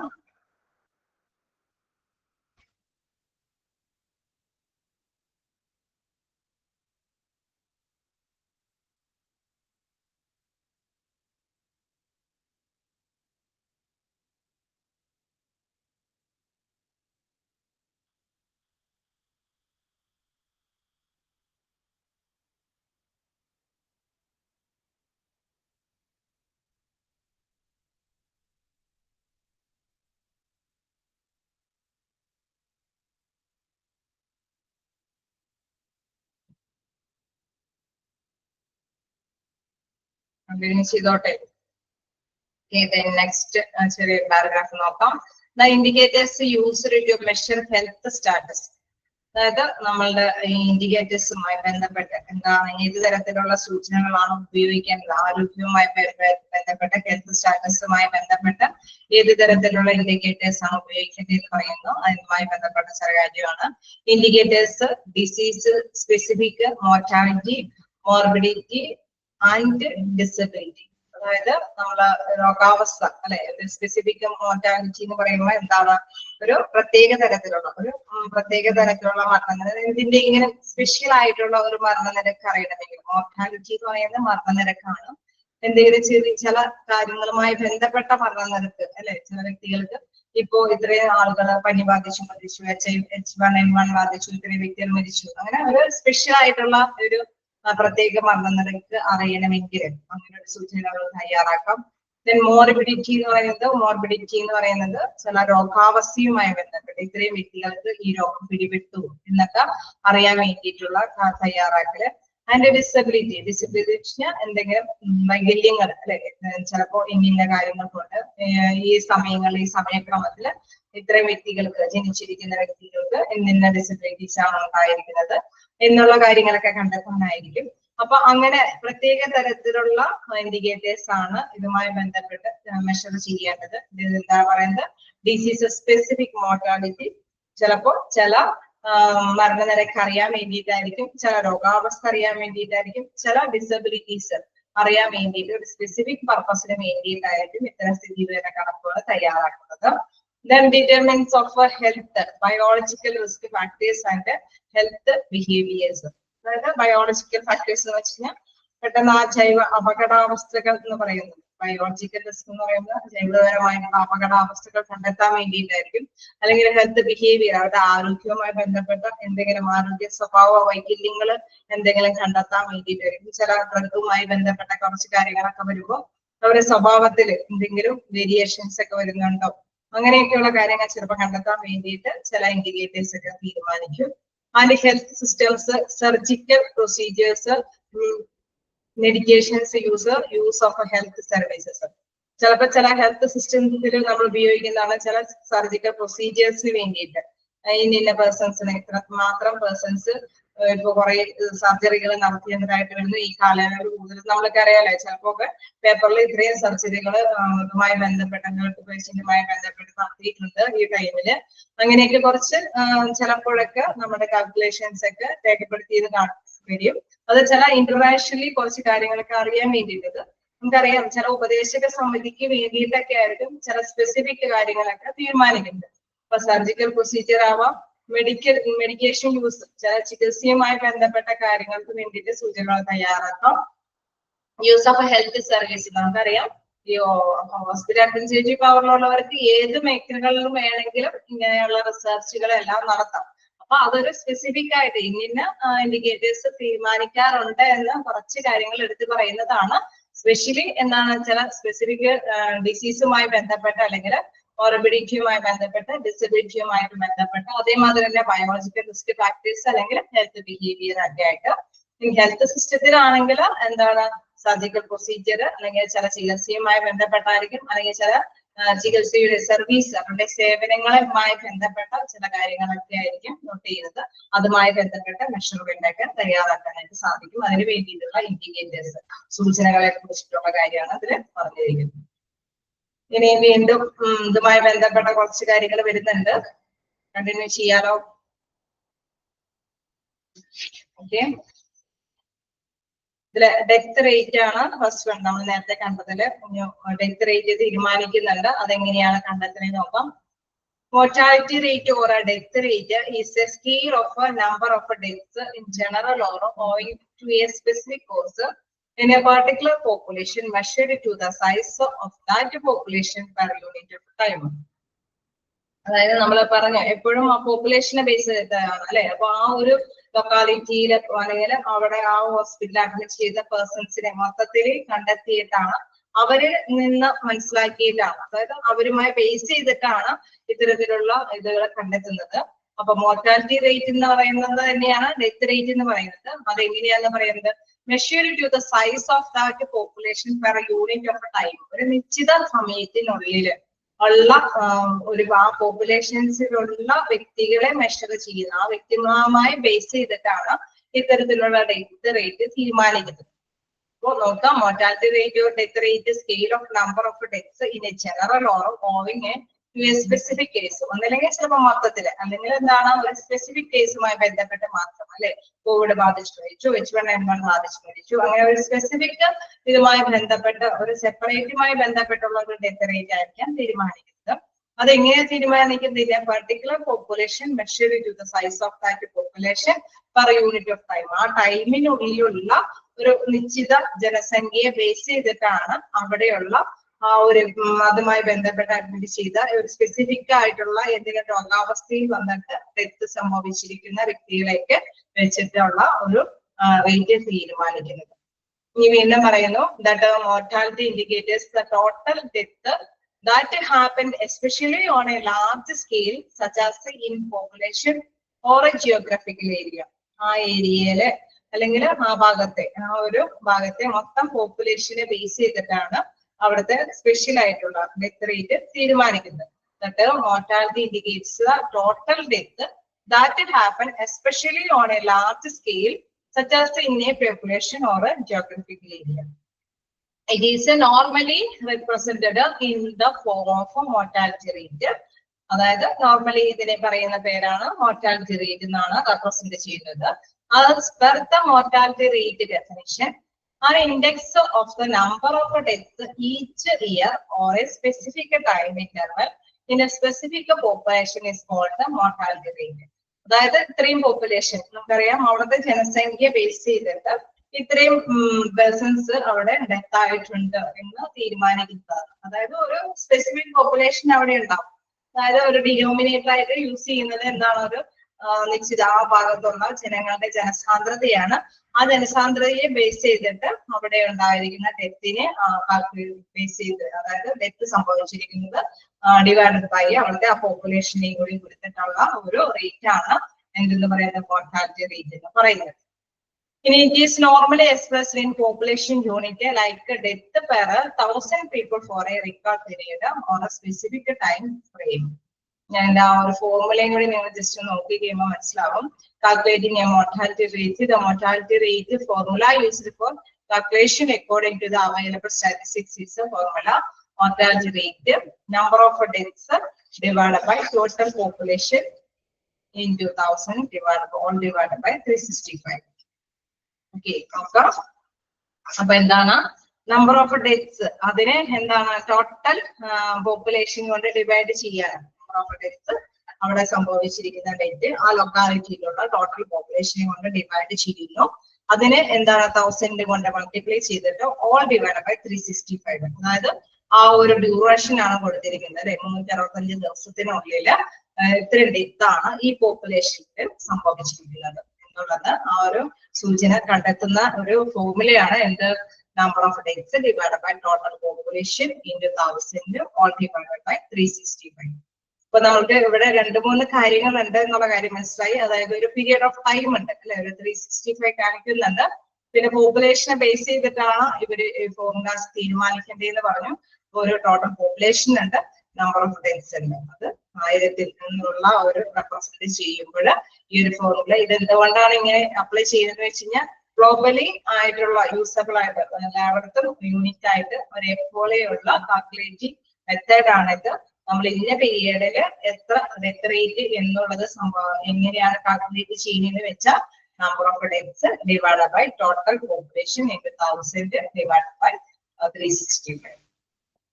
ഓക്കെ, ക്ലിയർ ആയോ? ഇത് മൊത്തത്തിൽ ഇതാണ്. ഇനി നമുക്ക് ഹോസ്പിറ്റൽ ബേസ് ചെയ്തിട്ട് നമ്മൾ പറഞ്ഞു അവിടെ അഡ്മിഷനുമായി ബന്ധപ്പെട്ട വ്യക്തികളൊക്കെ വെച്ചിട്ടായിരിക്കും, ചിലപ്പോൾ ഐസിയുലെ പേഷ്യൻസ് ആയിരിക്കും. അതപ്പോ വേറൊരു മെത്തേഡാണ്. ഹോസ്പിറ്റലിൽ വേറെ 1-2 മെത്തേഡുകൾ പറയുന്നുണ്ട്. മൊത്തത്തിൽ നമ്മളിപ്പോ അവിടെയുള്ള ഒരു ജനസംഖ്യ ലൊക്കാലിറ്റിയിലെ ജനസംഖ്യ ഇത്ര പേര് മരിച്ചു എന്ന് പറയുമ്പോൾ അതിന്റെ ആ റേറ്റ് തീരുമാനിക്കുന്നത് എന്താണ്? Total number of deaths divide by total population into 1000 whole divide by 365. Okay, അപ്പൊ ഇനി നെക്സ്റ്റ് ഇതിലേക്ക് പോകാം. ഹോസ്പിറ്റൽ ക്ലിയർ അല്ലേ? ഞാൻ കണ്ടിന്യൂ ചെയ്തോട്ടെ.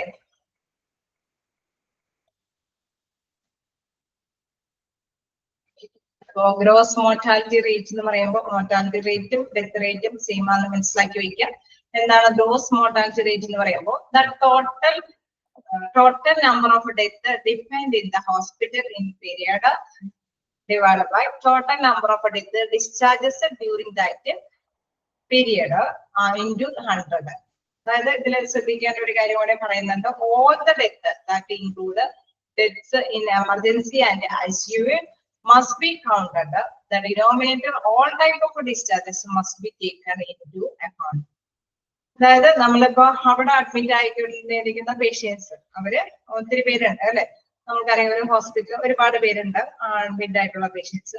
അപ്പൊ അത്തരത്തിലുള്ള പേഷ്യൻസിനെ നമ്മള് എമർജൻസി ആയിട്ടും ഡെത്ത് ആയതും അതേപോലെ തന്നെ ICUയിൽ ഇപ്പൊ ഒരു ഹോസ്പിറ്റലിലേക്ക് കൊണ്ടുവന്ന് ഒപ്പം തന്നെ ചിലപ്പോൾ ICUയിലേക്ക് കേട്ടേക്ക് മുമ്പ് തന്നെ മരണം സംഭവിച്ചിരിക്കും.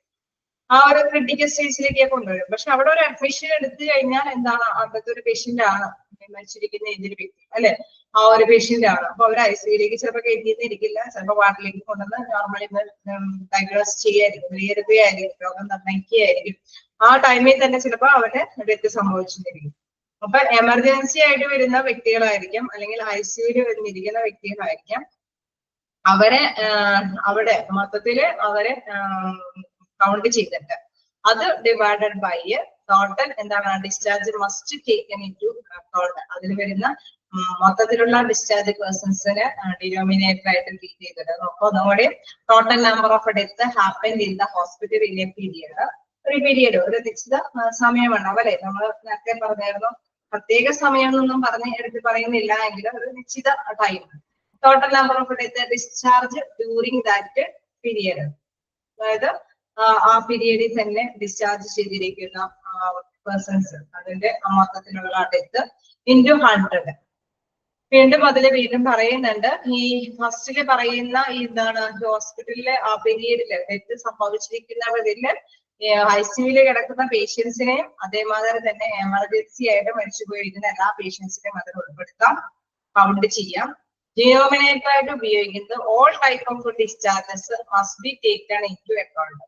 അതായത് അവിടെ ഡിസ്ചാർജ് ചെയ്തിരിക്കുന്ന എല്ലാ പേഷ്യൻസും നമുക്കറിയാം ഹോസ്പിറ്റൽ അഡ്മിഷൻ വന്നു കഴിഞ്ഞ് കഴിഞ്ഞാൽ ഡെത്ത് ആയിട്ടായിരിക്കും ഡിസ്ചാർജ് ചെയ്യുന്നത്. അപ്പൊ അങ്ങനെ ഡിസ്ചാർജ് ചെയ്തിരിക്കുന്ന എല്ലാ പേഷ്യൻസിനെയും ഡിനോമിനേറ്റർ ആയിട്ട് എല്ലാ തരത്തിലുള്ള പേഴ്സൺസിനെയും ഡിനോമിനേറ്റർ ആയിട്ട് യൂസ് ചെയ്യുകയും ചെയ്യുമ്പോഴാണ് നമുക്ക് ഗ്രോസ് മോർട്ടാലിറ്റി റേറ്റ് കണ്ടെത്താനായിട്ട് സാധിക്കും.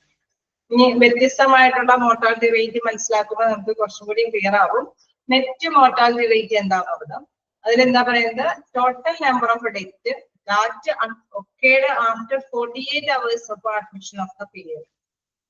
അതായത് 48 മണിക്കൂർ അല്ലെ, 48 മണിക്കൂറിന് ശേഷം സംഭവിച്ചിരിക്കുന്ന എല്ലാ ഡെത്തുകളും അതാണ് ന്യൂമറേറ്റർ ആയിട്ട്, അതായത് ഇതിന്റെ ആ ഒരു ഇൻഡിക്കേറ്റർ ആയിട്ട് അതായത് സൂചനകളിൽ കണ്ടെത്താൻ വേണ്ടിയിട്ട് പറയുമ്പോൾ 48 മണിക്കൂറിന് ശേഷമുള്ള ഡെത്തുകളാണ് അതിൽ ന്യൂമറേറ്റർ ആയിട്ട് ഉപയോഗിക്കുന്നത്. Then divided by total number of death and discharge during that period. അവിടെ ഡെത്ത് ആയിട്ടിരിക്കുന്നതും അതല്ലെങ്കിൽ മറ്റു രീതിയിൽ ഡിസ്ചാർജ് ചെയ്തിരിക്കുന്ന പേഴ്സൺസിനെ ഡിനോമിനേറ്റർ ആയിട്ട് നമുക്ക് ഡിനോമിനേറ്റർ ആയിട്ട് യൂസ് ചെയ്തിട്ട് ഇത് 100 ചെയ്യുമ്പോഴാണ് നെറ്റ് മോർട്ടാലിറ്റി റേറ്റ് കിട്ടുന്നത്. എനിക്ക് തോന്നുന്നത് ഒരു ചെറിയൊരു അല്ലെ, ഒരു ചെറിയൊരു കണക്ക് പോലെ വരുമ്പോഴാണ് നിങ്ങൾക്ക് ഇത്രയും കൂടി ക്ലിയർ ആവുള്ളൂ. അങ്ങനെ വരുമ്പോൾ നിങ്ങൾ ജസ്റ്റ് ഒന്നൊരു എന്തെങ്കിലുമൊക്കെ എന്താ പറയുക ഒരു സ്പെസിഫിക് ലെറ്റർ ഉപയോഗിച്ചിട്ട് നിങ്ങൾ എന്തെങ്കിലും ഇപ്പൊ ABCD അല്ലെങ്കിൽ X divided by total into 100 എന്നൊക്കെ പറയുമ്പോഴാണ് നിങ്ങൾക്ക് ഇത്രയും കൂടി ക്ലാരിറ്റി കിട്ടുക. അപ്പൊ എമർജൻസി ആയിട്ട് വന്നിരിക്കുന്നവർ plus ICU death divided by all type of discharge into 100 ആണ് ഡോസിൽ വരുന്നത് എങ്കിൽ എന്താണ് നെറ്റിൽ വരുമ്പോഴും എന്താണ് 48 hours ഓഫ് പേഷ്യൻസ് ന്യൂമറേറ്റർ ആയിട്ട് വരുന്നു. അതോടൊപ്പം തന്നെ total death during that period into 100 വരുമ്പോഴാണ് നെറ്റ് മോർട്ടാലിറ്റി റേറ്റ് വരുന്നത്. ഇങ്ങനെ ICU ആണെങ്കിൽ നമുക്കറിയാം സ്പെസിഫിക് ആയിട്ടുള്ള മോർട്ടാലിറ്റി റേറ്റ് ആണ്. അതിലെന്താണ് total number of death in ICU patient in a period, total number of patient discharge from ICU in that period. അപ്പൊ അവിടെ ICU കിടന്ന പേഷ്യൻസ് ഡിസ്ചാർജ് ചെയ്തിരിക്കുന്ന വ്യക്തികള് ഡിനോമിനേറ്റർ ആയിട്ട് യൂസ് ചെയ്യുന്നു. അവിടെ ICUയിൽ വന്നിരിക്കുന്ന ഡെത്തുകളെ മാത്രം ന്യൂമറേറ്റർ ആയിട്ട് യൂസ് ചെയ്യുന്നു. ഇത് 100 വരുമ്പോൾ ICU സ്പെസിഫിക് മോർട്ടാലിറ്റി റേറ്റ് കണ്ടെത്താൻ സാധിക്കും. അപ്പൊ എവിടെയും എന്താണ് അഡ്മിഷൻ എടുത്തത് നോക്കുക, അഡ്മിഷൻ എടുത്തതിൽ നിന്ന് എന്താണ് ഡെത്ത് സംഭവിച്ചിരിക്കുന്നതിനെയും കൂടി കൺസിഡർ ചെയ്യുക. ഡെത്ത് സംഭവിച്ചിരിക്കുന്നതിനെ എന്താണ് ന്യൂമറേറ്റർ ആയിട്ട് യൂസ് ചെയ്യുക, അഡ്മിഷൻ എടുത്തിരിക്കുന്ന പേഷ്യൻസിനെ ഡിനോമിനേറ്റർ ആയിട്ട് യൂസ് ചെയ്യുക. അത് 48 hours ശേഷമുള്ളതാണ് കൗണ്ട് ചെയ്യുമ്പോഴാണ് നെറ്റ് മോർട്ടാലിറ്റി റേറ്റ് ആവുന്നത്. ICU ബേസ് ചെയ്തിട്ടാണ് പറയുന്നതെങ്കിൽ എന്താണ് ICUയിലുള്ള പേഷ്യൻസിനെ മാത്രം അവിടെയുള്ള ഡെത്ത് ന്യൂമറേറ്റർ യൂസ് ചെയ്യുക. ദെൻ അഡ്മിഷൻ എടുത്ത ICU പേഷ്യൻസ് അവര് ഡിസ്ചാർജ് ചെയ്ത് പോവുകയാണെങ്കിൽ അവരെ ഡിനോമിനേറ്റർ ആയിട്ട് യൂസ് ചെയ്തിട്ട് 100 കൊണ്ട് മൾട്ടിപ്ലൈ ചെയ്യുമ്പോഴാണ് ഈ റേറ്റുകളെല്ലാം കിട്ടുന്നത്.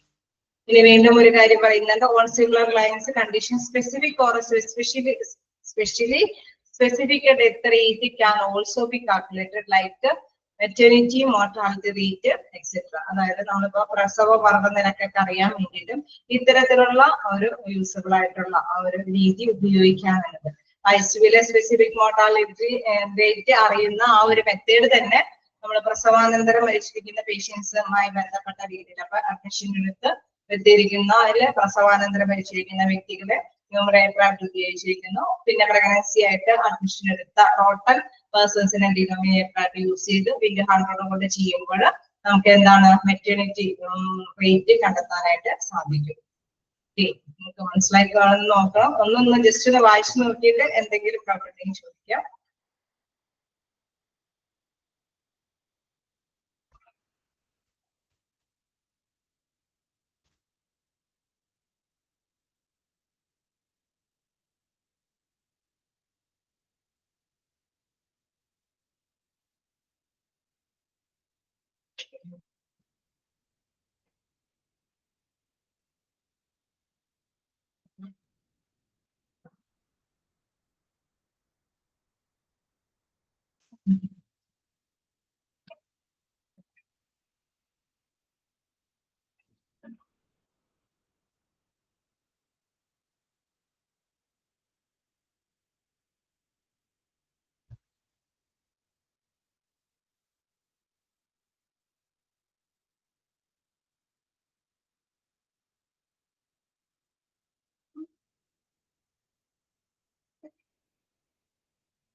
ഗ്രോസ് മോർട്ടാലിറ്റി റേറ്റിൽ ശ്രദ്ധിക്കുക. ഓക്കെ, പറയാം.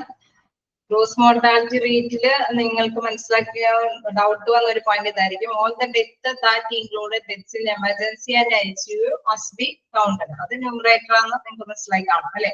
അവിടെയുള്ള ICU പേഷ്യൻസ് ആണെങ്കിലും അല്ലാതെ തന്നെയും ഉള്ള മരണങ്ങളെല്ലാം ന്യൂമറേറ്റർ ഉപയോഗിക്കും. ഇനി ഡിനോമിനേറ്ററിൽ വരുന്നത് all type of discharge must be taken into account. അതായത് അവിടെ വരുന്ന മരണമല്ലാത്ത തരത്തിലുള്ള ഡിസ്ചാർജിലെ നമ്മള് അവിടെ അഡ്മിഷൻ എടുത്തിട്ടുണ്ടല്ലോ അവര്, അപ്പൊ അവരെയും കൂടി ഇതിൽ ഉൾപ്പെടുത്തുന്നതാണ് എന്നാണ് പറയുന്നത്. അതായത് ഇത്രയും പേഷ്യൻസ് ഇവിടെ അഡ്മിറ്റ് ചെയ്തിട്ട് ഇത്രയും പേഷ്യൻസ് ആണ് മരിച്ചിരിക്കുന്നത്. അത് ICUയിൽ കിടന്നവരാകാം, അതല്ലെങ്കിൽ ക്രിട്ടിക്കൽ ആയിട്ട് എമർജൻസിക്ക് വന്നവരാകാം. അവിടെ അഡ്മിഷൻ എടുത്തിട്ടുണ്ടെങ്കിൽ അവരവിടുത്തെ പേഷ്യന്റ് ആണ്. അപ്പൊ അവരെയും ജസ്റ്റ് മനസ്സിലാക്കിയാൽ മതി. അതായത് അഡ്മിഷൻ എടുത്തിരിക്കുന്ന എല്ലാ പേഷ്യൻസും അവിടെ ഡിസ്ചാർജ് ചെയ്തിരിക്കുന്ന ഇത്ര കാലയളവിൽ അഡ്മിഷൻ എടുത്ത് ഡിസ്ചാർജ് ചെയ്തിരിക്കുന്ന എല്ലാ പേഷ്യൻസിനെയും നമുക്ക് അവിടെ ഉൾപ്പെടുത്താം. അത്രയും പേരില് എത്ര പേരാണ് മരണപ്പെട്ടിരിക്കുന്നത്, അതായത് ICUയില് അല്ലെങ്കിൽ എമർജൻസിക്ക് വന്ന പേഷ്യൻസ് അവർ അഡ്മിഷൻ എടുത്തു പോയല്ലോ അവരെ, അപ്പൊ അതുകൊണ്ട് തന്നെ അവരെയും കൂടി ഉൾപ്പെടുത്തുക ന്യൂമറേറ്ററായിട്ട്. ഇൻറ്റു 100 ചെയ്യുമ്പോൾ ഗ്രോസ് മോർട്ടാലിറ്റി റേറ്റ് കിട്ടും. ഓക്കെ, ക്ലിയർ ആയോ?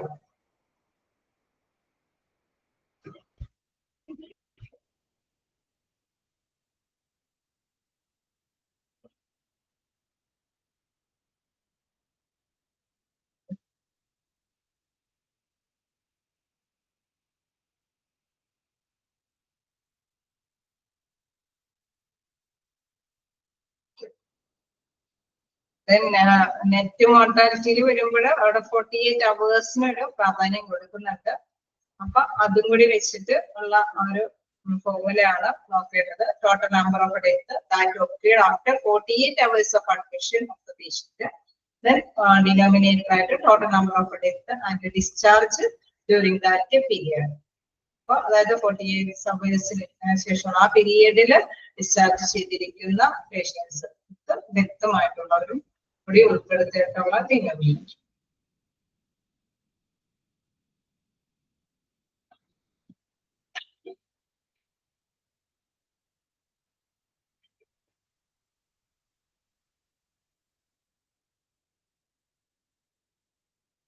ക്ലിയർ ആയോ?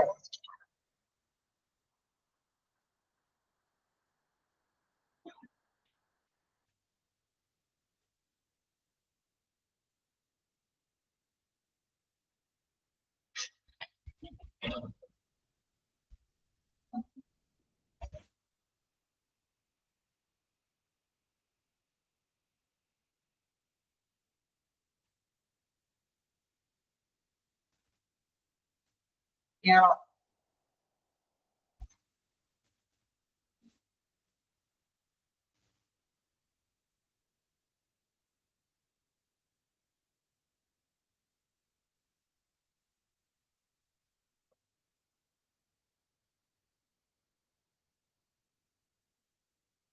ഇനി നമുക്ക് നോക്കാനുള്ളത് ഇൻഫന്റ് മോർട്ടാലിറ്റി റേറ്റ് ആണ്.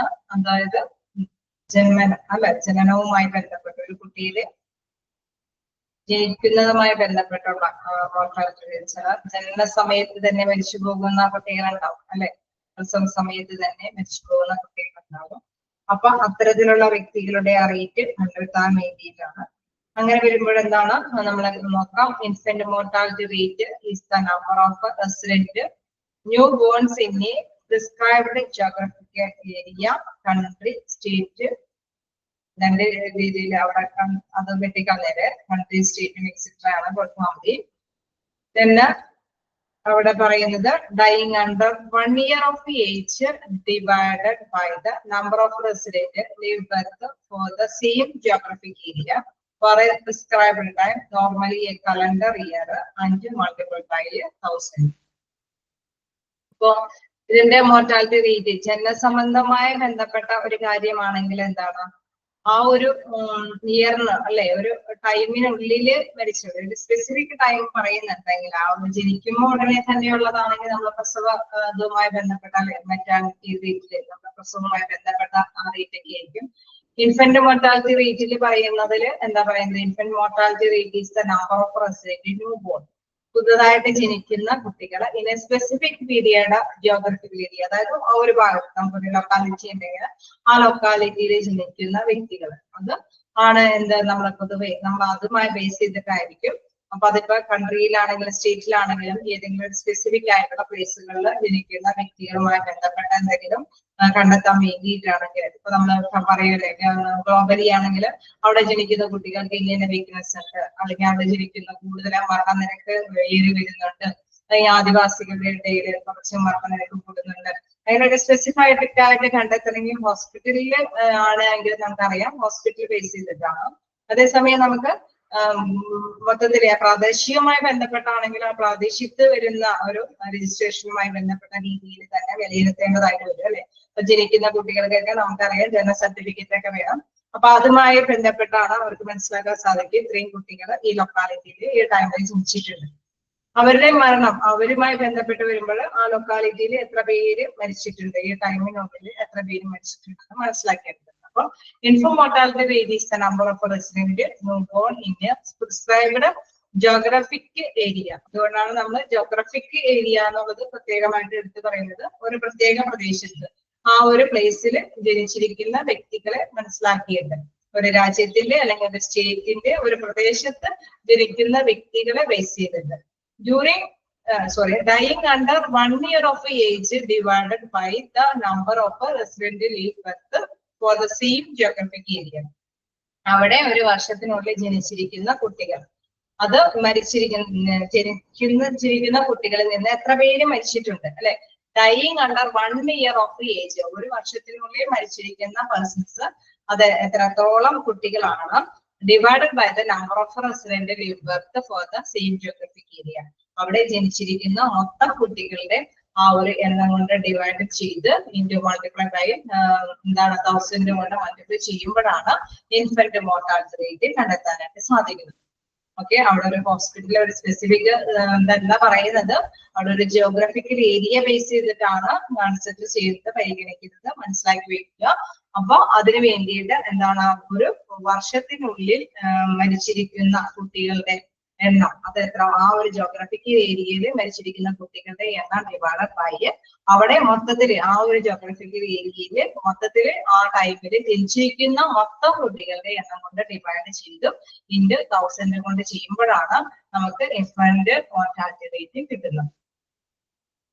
ഓക്കെ, ഇവിടെ കാൽക്കുലേഷന്റെ ഒരു ഇത് പറയുന്നുണ്ട്. എന്താണ് ഇൻഫന്റ് മോർട്ടാലിറ്റി റേറ്റ് എന്ന് പറയുന്നത് number of resident infant or death ഓറാണ് ഇവിടെ. ഇൻഫന്റ് ഡെത്ത് ഓറല്ല, ഇൻഫന്റ് ഡെത്ത് എന്നാണ്. Number of resident infant death, അതായത് കുട്ടികളുടെ ഡെത്ത് ഡിവൈഡഡ് ബൈ, ഇവിടെയാണ് ഒരു സ്ലാഷ് വരേണ്ടത്. ആ ഒരു ഡിവൈഡ് എന്നുള്ളത് ഇപ്പുറത്തേക്ക് നീക്കി കൊടുക്കാം. Deaths divided by number of resident live birth into 1000. Clear ആയോ? Number of resident infant deaths divided by number of resident live birth into 1000.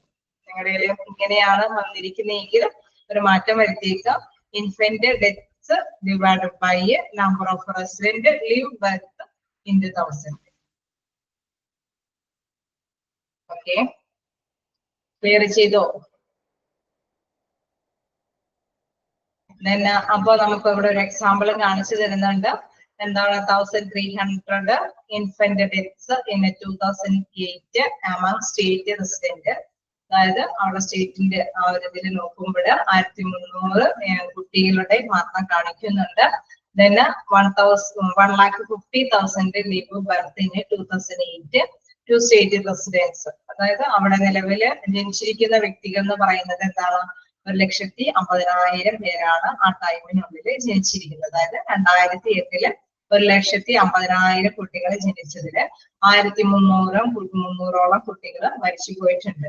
അപ്പൊ അവിടെ ആ റേറ്റ് കണ്ടുപിടിക്കുന്നത് 1,300 ഡിവൈഡഡ് ബൈ 1,50,000 into 1000. 8.7 ആണ് infant death per 1000 leave birth in 2008 among state resident. അപ്പൊ അവിടെ അങ്ങനെ രേഖപ്പെടുത്തുമ്പോൾ ആ സൂചന ഇൻഡിക്കേറ്റർ തീരുമാനിക്കുമ്പോൾ ഇങ്ങനെയാണ് ഇത് കാണിക്കുക. 8.7 ഇൻഫന്റ് ഡെത്ത് പെർ 1000 ലീവ്. അതായത് 1000 അല്ലെ, ഒരു അളവ് പോലെ ഉണ്ട്. 1000 leave birth in 2008 among state resident. Clear ആയോ?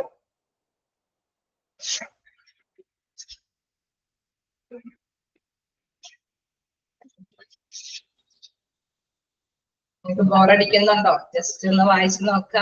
ഞാൻ തന്നെയാണ് കണ്ടിന്യൂ ചെയ്യുന്നത്. നേരം ഗ്യാപ്പ് തരാം, ഒരു 5 മിനിറ്റ് നിങ്ങൾ ജസ്റ്റ് വായിച്ചൊക്കെ നോക്കാം. ഇതൊരു അത്രയും ബുദ്ധിമുട്ട് എങ്ങനെ പ്രോബ്ലംസ് ഫേസ് ചെയ്ത് വന്നിട്ട് ഇച്ചിരി കൂടി ഇതല്ലേ, റിലാക്സബിൾ അല്ലേ?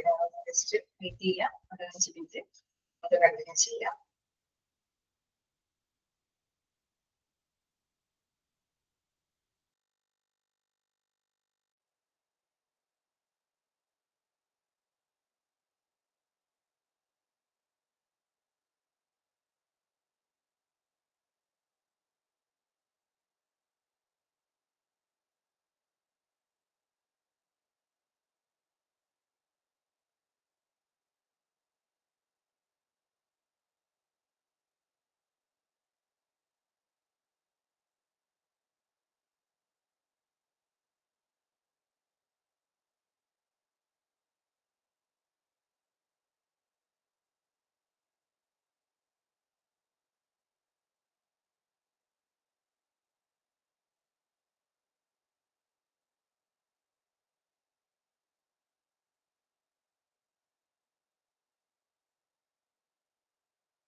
വായിച്ചു നോക്കിയാൽ ഡൗട്ടുകളുണ്ടോ?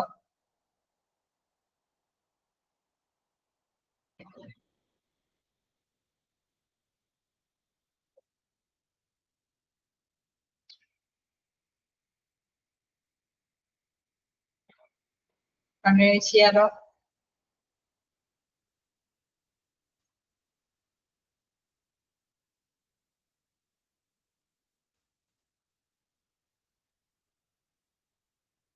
കണ്ടിന്യൂ ചെയ്തോട്ടെ?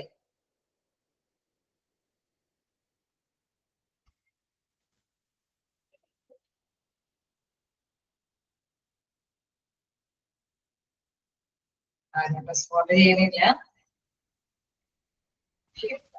എന്താണ് നമ്മളിപ്പോ എക്സെന്റിനെ കുറിച്ചിട്ടുള്ള കാര്യങ്ങളാണ് കണ്ടത്. അതപ്പോ നമ്മള് കുറച്ച് കാര്യങ്ങളൊക്കെ കറക്റ്റ് ചെയ്യാണ്. നമ്മള് ഡെത്തുമായി ബന്ധപ്പെട്ട കുറച്ച് കാര്യങ്ങൾ കണ്ടു, ശിശുക്കളുടെ മരണനിരക്കുമായി ബന്ധപ്പെട്ട കുറച്ച് കാര്യങ്ങൾ കണ്ടു. അപ്പൊ നമ്മൾ ഐസിയുവിന്റെ കാര്യം പറഞ്ഞപ്പോ തന്നെ പറഞ്ഞ പ്രസവാനന്തരം എന്തെങ്കിലും ഉണ്ടെങ്കിൽ അതുമായി ബന്ധപ്പെട്ട കാര്യങ്ങൾ ഡിസ്കസ് ചെയ്തു. ഇനി വരുന്നത് എന്താണ്? പ്രിവിലൻസ് ഓഫ് ഡിസീസസ്, അതായത് ചില രോഗങ്ങളെ വ്യാപിക്കാൻ സാധ്യതയുണ്ട് അല്ലെ, ചില പകർച്ചവ്യാധികൾ വരാനായിട്ടുള്ള സാധ്യതയുണ്ട്. അപ്പൊ എമർജൻസി ആയിട്ട് ചില സർവേകളൊക്കെ നടത്തിയിട്ട് ഇന്ന ഭാഗത്ത് ഇന്ന പ്രോബ്ലംസ് ഉണ്ട്, അല്ലെങ്കിൽ അത് വെള്ളത്തിലൂടെയാണ് സംഭവിച്ചിരിക്കുന്നത്, അങ്ങനെ എന്തെങ്കിലുമൊക്കെ സ്ഥിതിവിവര കണക്ക് കണ്ടെത്താൻ വേണ്ടിയിട്ട് ചില സ്റ്റാറ്റിസ്റ്റിക്കൽ സർവേ നടത്തിയിരിക്കും. അപ്പൊ അതുമായി ബന്ധപ്പെട്ടുള്ള ഒരു പ്രിവിലിയൻസ് ഓഫ് ഡിസീസസ്, അതിന്റെ രോഗത്തിന്റെ വ്യാപനവുമായി ബന്ധപ്പെട്ടുള്ള ഒരു ഇൻഡിക്കേറ്ററുമായി ബന്ധപ്പെട്ട അതിന്റെ സൂചനകൾ കണ്ടെത്തുന്നതാണ്. അതെന്താന്ന് നോക്കാം. പ്രിവിലിയൻസ് referred to as a prevalence rate is the proportion of a persons in a population who are affected with a particular disease or attribute at a specified point in time or over a specific period. അതായത് നമുക്ക് അറിയാം ചില diseases, ചില അസുഖങ്ങൾ വ്യാപിച്ചുകൊണ്ടിരിക്കുക, അല്ലെങ്കിൽ attribute എന്ന് വെച്ച് കഴിഞ്ഞാൽ അതിന്റെ ഒരു പ്രത്യേക അവസ്ഥ. ചിലർക്ക് എന്താണ് അസുഖങ്ങളല്ല, ചില അവസ്ഥകൾ വരികയാണ്. ചിലപ്പോൾ അവർക്ക് ശ്വാസവുമായി ബന്ധപ്പെട്ട എന്തോ എല്ലാവർക്കും ഉറക്കം വരുന്നു, അങ്ങനെ എന്തെങ്കിലും ഒരു അവസ്ഥകളിലേക്ക് എത്തുക. ചിലപ്പോൾ എന്തെങ്കിലും പൊല്യൂഷന്റെ പ്രോബ്ലം കൊണ്ടായിരിക്കാം. അപ്പൊ അങ്ങനെയൊക്കെ വരുമ്പോൾ ആ ഒരു അവസ്ഥ അല്ലെങ്കിൽ ആ ഒരു രോഗവ്യാപനം അത് ചില അസുഖങ്ങളുമായി ബന്ധപ്പെട്ട രോഗവ്യാപനം അല്ലെങ്കിൽ ആ പ്രദേശവുമായി ബന്ധപ്പെട്ട് വരുന്നതായിരിക്കും. അപ്പൊ അത് ഐഡന്റിഫൈ ചെയ്യാൻ വേണ്ടിയിട്ട് അതുമായി ബന്ധപ്പെട്ടുള്ളതാണ് പ്രിവിലിയൻസ് എന്ന് പറയുന്ന ഒരു rate. പ്രിവിലിയൻസ് referred to as a prevalence rate is the proportion of a persons in a population. ആ പോപ്പുലേഷനിൽ ആ ഒരു ജനസംഖ്യയിലുള്ള വ്യക്തികളിൽ നിന്നായിരിക്കും ഇത്തരത്തിലുള്ള ഡിസീസസ് വ്യാപിക്കുന്നത്. അപ്പൊ ആ ഒരു പ്രൊപ്പോർഷൻ കണ്ടെത്താൻ വേണ്ടിയിട്ട് who are affected with a particular disease or attribute at a specified point in time or over a specific period.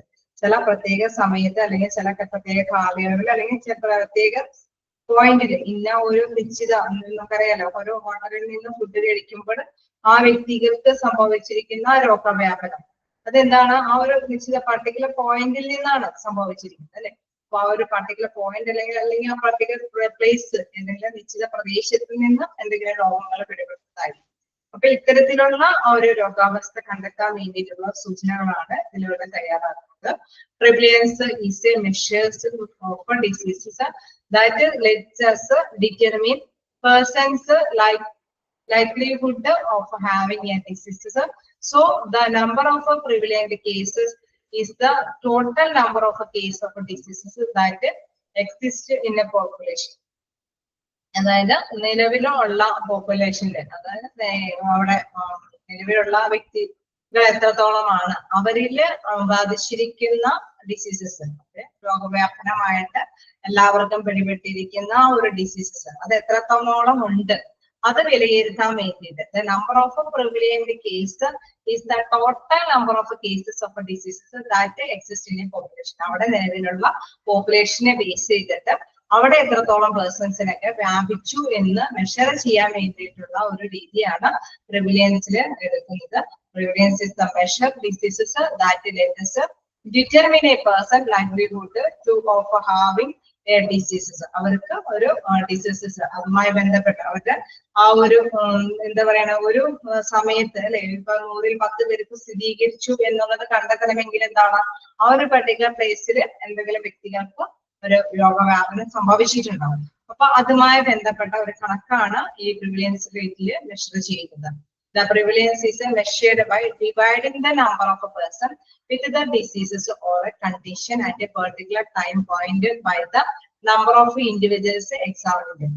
അപ്പൊ ഇത്രയും പേഴ്സൺസിനെ എക്സാമിൻ ചെയ്തതിലാണ് ഇത്രയും പേരെ സ്ഥിരീകരിച്ചു. ഇപ്പൊ 100 പേരെ പരിശോധിച്ചതില് 10 പേര് ഈ രോഗത്തിന് അതായത് ഈ രോഗം വ്യാപിച്ചിട്ടുണ്ട്, അവർക്ക് പിടിപെട്ടിട്ടുണ്ട് എന്ന് കണ്ടെത്തേണ്ടതുണ്ട്. അപ്പൊ അതിൽ വരുന്നത് prevalence is measured dividing the number of persons with the diseases or condition at a particular time point by the number of individuals examined. നമ്മൾ എത്രത്തോളം പേരെ പരിശോധിച്ചിട്ടുണ്ടോ അവരെയാണ് ഡിനോമിനേറ്റർ ആയിട്ട് സ്വീകരിക്കേണ്ടത്.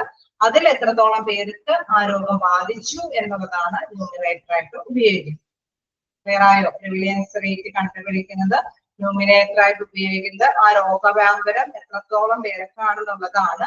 അതിൽ ഡിനോമിനേറ്റർ ആയിട്ട് ഉപയോഗിക്കുന്നത് എത്രത്തോളം പേര് എക്സാമിൻ ചെയ്തു എന്നതിനെ ബേസ് ചെയ്തിട്ടാണ് ഡിനോമിനേറ്റർ ആയിട്ട് ഉപയോഗിക്കുന്നത്.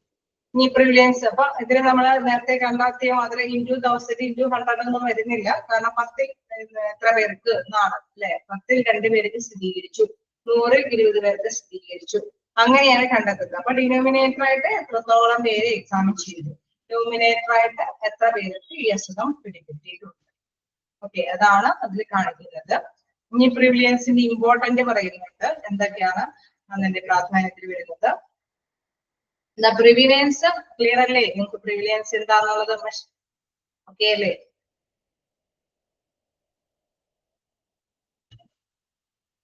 ഓക്കെ, പ്രിവിലിയൻസിന്റെ ഇമ്പോർട്ടന്റ് പറയുന്നത് the prevalence and incidence of diseases are among the most basic measures in epidemiology. Prevalence is a measure of the load of diseases in a population in a given location at a particular time as represented in a count of a number of people affected. അപ്പൊ ഇതിൽ എന്താണ് പ്രധാനമായിട്ടും പറയുന്നത്, നമുക്ക് അറിയാം ഈ വ്യക്തികൾ അല്ലെ ഒരുപാട് പേഴ്സൺസിനായിരിക്കും ഇത് സംഭവിച്ചിരിക്കുന്നത്. ചില പർട്ടിക്കുലർ പേഴ്സൺസിനെ സംഭവിക്കുള്ളൂ, ചിലർക്ക് ചിലപ്പോൾ അവരുടെ ആരോഗ്യസ്ഥിതി ചില പ്രതിരോധിക്കാനുള്ള ഒരു ഹെൽത്ത് ഉണ്ടെങ്കിൽ ചിലപ്പോൾ ചില പ്രോബ്ലംസ് ഒന്നും അവരെ ക്യാച്ച് ചെയ്യാതെ തന്നെ പോകും അല്ലെ, പിടിവിടാതെ പോകും. അപ്പൊ the prevalence and incidence of diseases are among the most basic measure in epidemiology.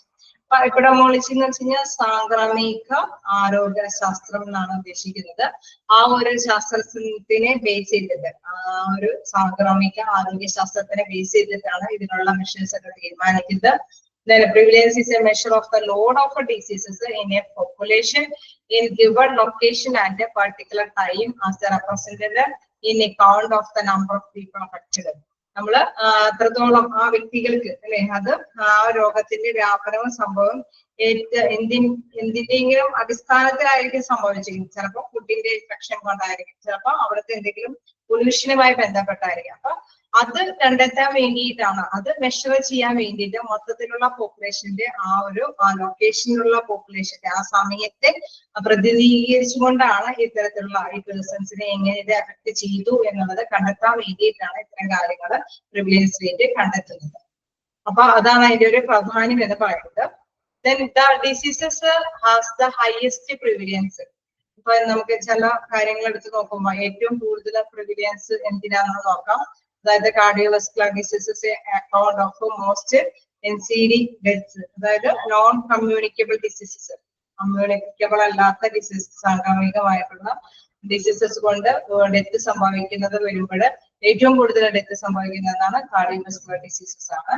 Account of most NCD death, അതായത് non communicable death or 17.9 million people yearly.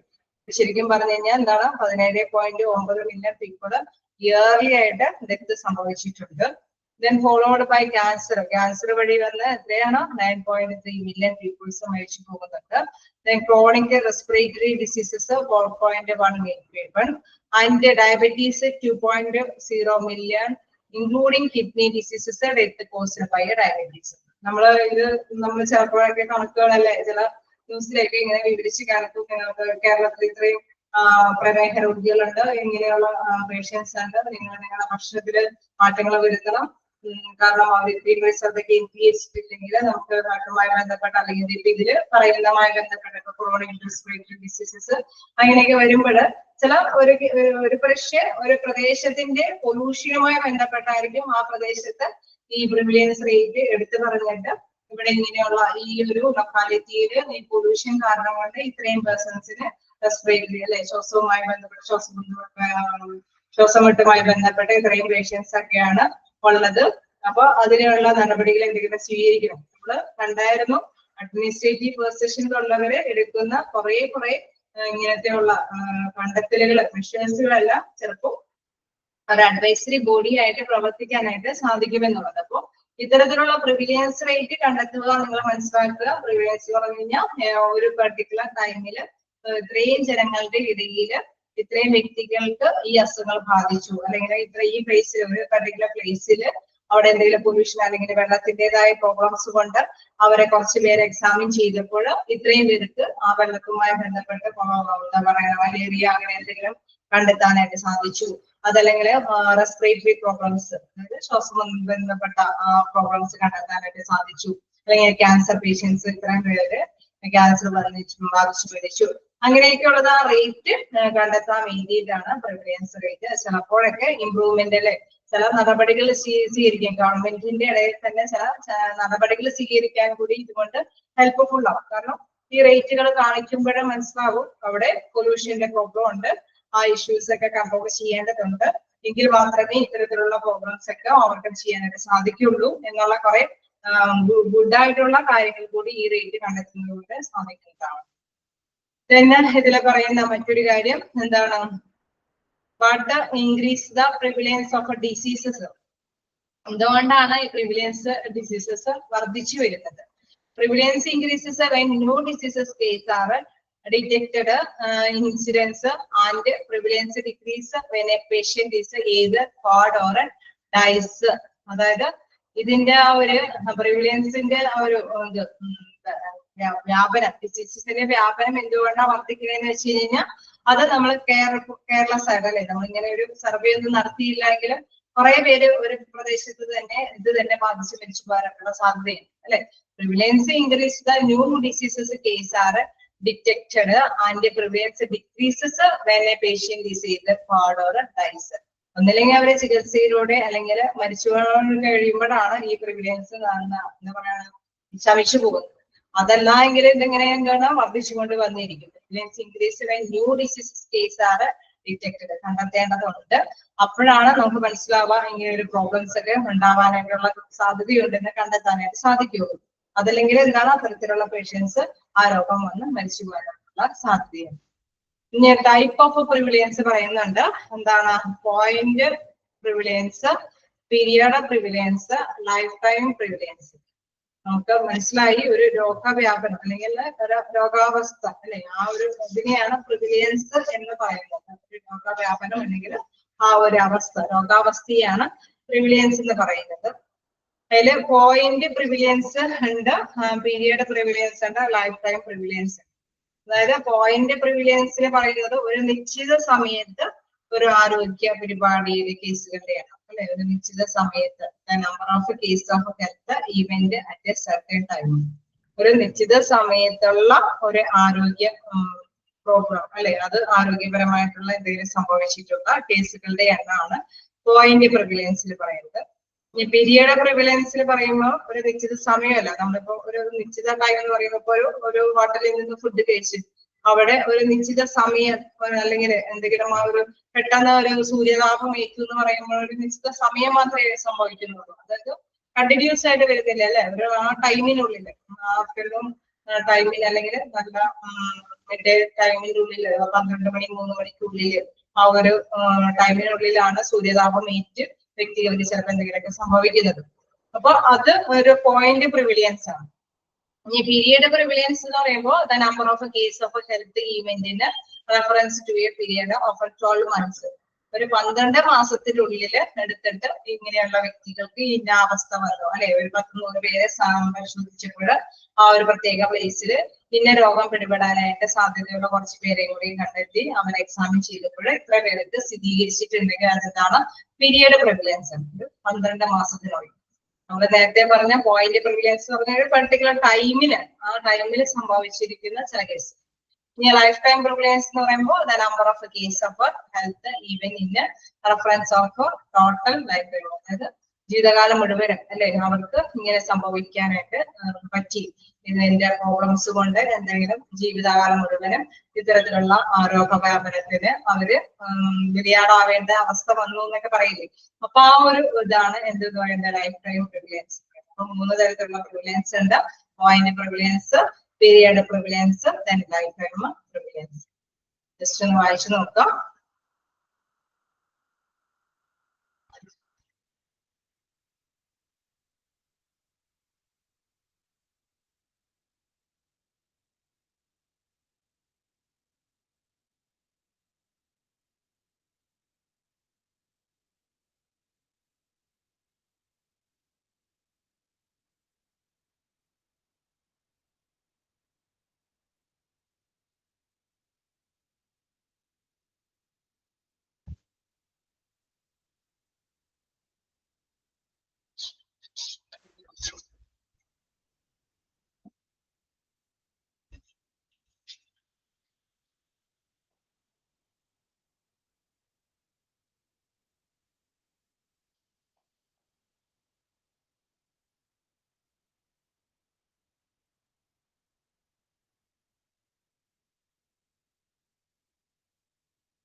Continue ചെയ്തോട്ടെ.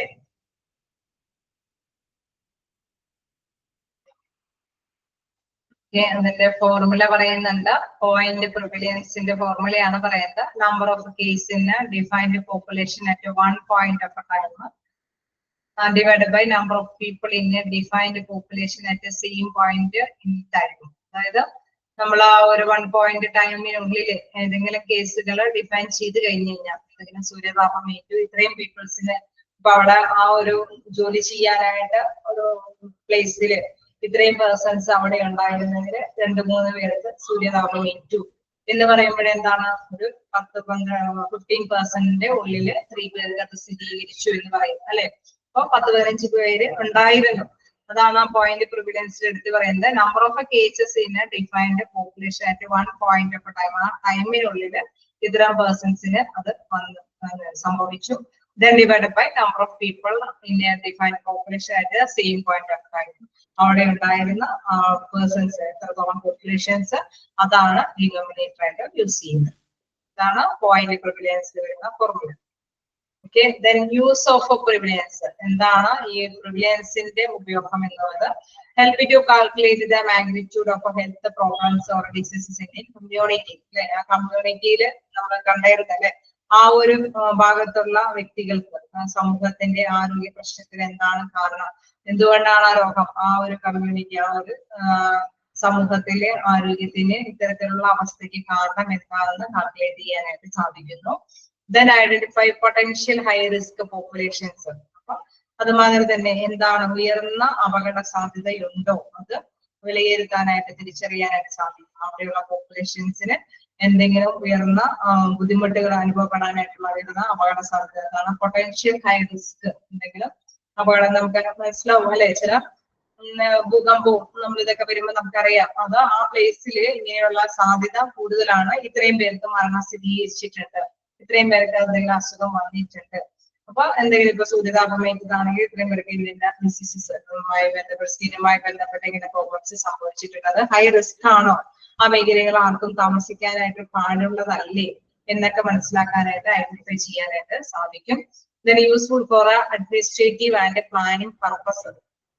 കേസ് നമുക്ക് ഇതേമാതിരി തന്നെ പ്ലാൻ ചെയ്യാൻ അഡ്മിനിസ്ട്രേറ്റീവ് പർപ്പസ് നമുക്കറിയാലോ. അപ്പൊ ഒരു സ്ഥലം നമ്മൾ വീട് വെക്കാനായിട്ടുള്ള സ്ഥലം കൊടുക്കുമ്പോൾ ലൊക്കാലിറ്റിയിലെ ഡിസിൽ ഓഫീസർക്ക് അവർക്ക് തീരുമാനിക്കാം ഇന്ന പ്ലേസിലൊന്നും പാടുള്ളതല്ല അല്ലെ. അപ്പൊ അഡ്മിനിസ്ട്രേറ്റീവ് ആയിട്ടുള്ള അല്ലെങ്കിൽ എന്തെങ്കിലും ആസൂത്രിതമായിട്ടുള്ള കാര്യങ്ങൾക്ക് വേണ്ടിയിട്ട് അവർക്ക് നേരത്തെ കൂട്ടി ഇങ്ങനെ പ്രിവിലിയൻസ് കണ്ടെത്താൻ സാധിക്കും. ഇന്ന പ്ലേസിലൊന്നും അവിടെയൊന്നും ഇന്ന ബിൽഡിംഗ് ഒന്നും പണിയാൻ പാടുള്ളതല്ല, അവിടേക്ക് ഇങ്ങനെയൊക്കെയുള്ള രോഗവ്യാപനത്തിന് സാധ്യതയുണ്ട്.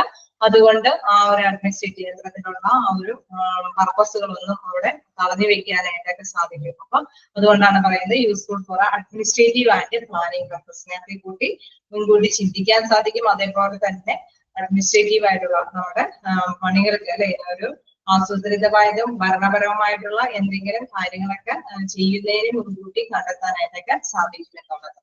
അപ്പൊ പ്രിവിലിയൻസ് ഇങ്ങനെ മനസ്സിലാക്കി കഴിയുമ്പോഴാണ്, ഇങ്ങനെ എന്തെങ്കിലും കണ്ടെത്തുമ്പോഴാണ് ഇത്ര പേഴ്സൺസിന് കുറച്ച് പേർക്ക് ആ ലൊക്കാലിറ്റിയിൽ എന്തെങ്കിലും സംഭവിക്കുമ്പോഴാണ് അവരെ വെച്ച് അവിടെയുള്ള മറ്റു വ്യക്തികളെയും കൂടിയും എക്സാമിൻ ചെയ്തിട്ട് വിലയിരുത്തി കഴിയുമ്പോൾ ഈ രോഗാവസ്ഥയ്ക്ക് ഇങ്ങനെ പ്രോബ്ലം ആണ് എന്നുള്ള കാര്യം കണ്ടെത്താനായിട്ട് സാധിക്കുന്നത്. അപ്പൊ അത് വെച്ചിട്ട് എന്താണ് നേരത്തെ കൂട്ടിയിട്ട് കുറെ കാര്യങ്ങൾ ആസൂത്രണം ചെയ്യാനും അല്ലെങ്കിൽ ഭരണപരമായിട്ട് ചിന്തിക്കാനൊക്കെ ആയിട്ട് സാധിക്കുന്നത്. ദെൻ ലിമിറ്റേഷൻസ് ഓഫ് പ്രിവിലിയൻസ്, എന്താണ് അതിന്റെ പ്രോബ്ലംസും ഉണ്ട്. ഈ രോഗവ്യാപനവുമായി ബന്ധപ്പെട്ട് സ്റ്റഡി ചെയ്യുമ്പോൾ ലിമിറ്റേഷൻസ് ഉണ്ട്. Can be viewed as a slice through the proportion of the population at a point in time. അതായത് ചെറിയൊരു പ്രൊപ്പോർഷൻ മാത്രമേ നമ്മൾ പോയിന്റ് ഔട്ട് ചെയ്യുന്നുള്ളൂ അല്ലെ. നമ്മളിപ്പോ അത്രയും പേഴ്സണെ വെച്ചിട്ട് ഇത്രയും പേഴ്സണെ വൈകിട്ടുള്ളൂ. അപ്പൊ കുറെ പേഴ്സൺസ് ഉണ്ടെങ്കിൽ കുറെ പേര് ബാധിച്ചാലോ എന്നൊക്കെ പറയുന്നു. എന്ത് പറഞ്ഞ മാതിരി ഒരു നിശ്ചിത പേഴ്സൺസിനെ slice through the proportion of പോപ്പുലേഷൻസിനെ മാത്രമേ കൺസിഡർ ചെയ്യുന്നുള്ളൂ. Not consider the duration of diseases, അതായത് എത്രത്തോളം നാള് ഈ രോഗം നീണ്ടു നിൽക്കുമെന്നൊന്നും മനസ്സിലാക്കാനായിട്ട് സാധിക്കില്ല അല്ലെ. അത് ഇങ്ങനെ സംഭവിച്ചു പോയി എന്നുള്ളത് കണ്ടെത്താനായിട്ട് സാധിക്കുള്ളൂ. അതിന്റെ ഡ്യൂറേഷൻ ഒന്നും കണ്ടെത്താൻ പറ്റിയെന്ന് വരില്ല. Only answer who was the and who do have how many at the present. അതായത് കുറച്ച് ക്വസ്റ്റ്യൻസിന് മാത്രമേ ആൻസേഴ്സ് കണ്ടെത്താനായിട്ട് സാധിക്കുകയുള്ളൂ. അതായത് ആർക്കൊക്കെ സംഭവിച്ചു, അത് ഇപ്പോൾ എത്രയുണ്ട്, എങ്ങനെയാണ് പ്രസന്റ്, അതായത് ഇത് ഇന്ന് ഇനിയിപ്പോ നാളെ സംഭവിക്കുമെന്നൊന്നും കൺസിഡർ ചെയ്യാനായിട്ട് സാധിക്കില്ല അല്ലെ. ഇപ്പൊ ഇങ്ങനെ സംഭവിച്ചു, അപ്പൊ അവിടെ കുറച്ച് സർവേ നടത്തണമെന്ന് തോന്നിയപ്പോ കണ്ടെത്തി, അതേ ഉള്ളൂ. അതുകൊണ്ടാണ് ആ ഒരു ലിമിറ്റേഷൻ അവിടെ ചൂണ്ടിക്കാണുന്നത്. Only answer who was and who do have how many at the present. ഇപ്പൊ ആർക്കൊക്കെ സംഭവിച്ചു എന്നൊക്കെ കണ്ടെത്താനായിട്ട് സാധിക്കുള്ളൂ. Not answer when and how likely the diseases develop. We not suited for etiological studies. അതായത് ഇതുമായി ബന്ധപ്പെട്ട് നമുക്ക് ഒരുപാട് സ്റ്റഡി ചെയ്യാനായിട്ട് സാധിക്കില്ല. ഇത് ചിലപ്പോ അസാധാരണ സംഭവമായിട്ട് സംഭവിച്ചതായിരിക്കും. അത് അപ്പോ സംഭവിച്ചിട്ട് അപ്പോ ഒന്ന് കണ്ടെത്തുന്ന ഒരു പ്രിവിലിയൻസ് റേറ്റ് ആണ്. ഇത് ഒരിക്കലും നമുക്ക് പിന്നീട് അവിടെ ഇനി സംഭവിക്കുമെന്നോ അത് ഇനി സംഭവിക്കാതിരിക്കാൻ സാധ്യതയുള്ളത് മറ്റെവിടെയെങ്കിലും സംഭവിക്കുമെന്നോ ഒന്നും കണ്ടെത്താനായിട്ട് സാധിക്കില്ല. അതുമായി ബന്ധപ്പെട്ട ആ അസുഖത്തിന് എന്തൊക്കെ വേരിയേഷൻസ് സംഭവിക്കുന്നത്, എങ്ങനെ ഡെവലപ്പ് ചെയ്യുന്നൊന്നും മനസ്സിലാക്കാനായിട്ട് സാധിക്കില്ല. അതുകൊണ്ട് തന്നെ പറയാണ് be not suit for aetiological studies. അതായത് ഒറിജിൻ ഓഫ് ഡിസീസസ് കണ്ടെത്താനായിട്ട് സാധിക്കില്ല എന്നുള്ളതാണ് എറ്റിയോളജിക്കൽ സ്റ്റഡീസ് കൊണ്ട് ഉദ്ദേശിക്കുന്നതായിട്ട്. ആ രോഗാവസ്ഥയുടെ ഒറിജിൻ എവിടെ നിന്നാണെന്ന് കൃത്യമായിട്ട് ഐഡന്റിഫൈ ചെയ്യാനായിട്ട് സാധിക്കുന്ന ഒരു ആശയത്തിന്റെ മനസ്സിൽ, ഒരു മനോഭാവത്തിന്റെ മനസ്സിൽ മാത്രമേ അത് വ്യക്തമാക്കി തരാനായിട്ട് ഇതുകൊണ്ട് സാധിക്കുകയുള്ളൂ. ജസ്റ്റ് വായിച്ചു നോക്കാം.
ഞാൻ കുറച്ചുകൂടി എടുത്തോട്ടെ.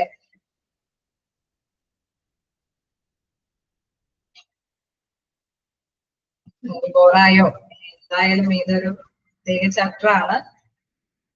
അപ്പൊ നമുക്ക് നോക്കാം. ഫാക്ടേഴ്സ് അഫക്റ്റിംഗ് പ്രിവിലിയൻസ്, എന്തൊക്കെ ഫാക്ടേഴ്സ് ആണ് ഇതുമായി ബന്ധപ്പെട്ട ആ രോഗവ്യാപനവുമായി ബന്ധപ്പെട്ടുള്ള ഘടകങ്ങൾ എന്തൊക്കെയാണെന്ന് അവർ പറയുന്നത്. increased by, decreased by, increased എന്നല്ല, increased, increased by, decreased by.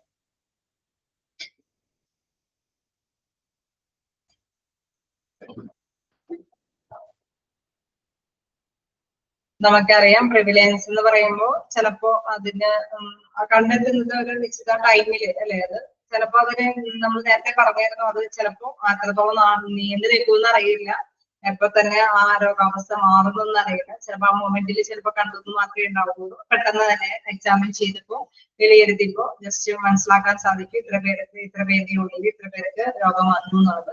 ചിലപ്പോ ചിലരുടെ പ്രതിരോധ ശേഷി അനുസരിച്ച് ചിലർക്ക് പെട്ടെന്ന് തന്നെ ആ രോഗാവസ്ഥ കവർ ചെയ്യാനായിട്ട് സാധിക്കും. ചിലർക്ക് എന്താണ് കൂടുതൽ നാളെ നീണ്ടു നിൽക്കും.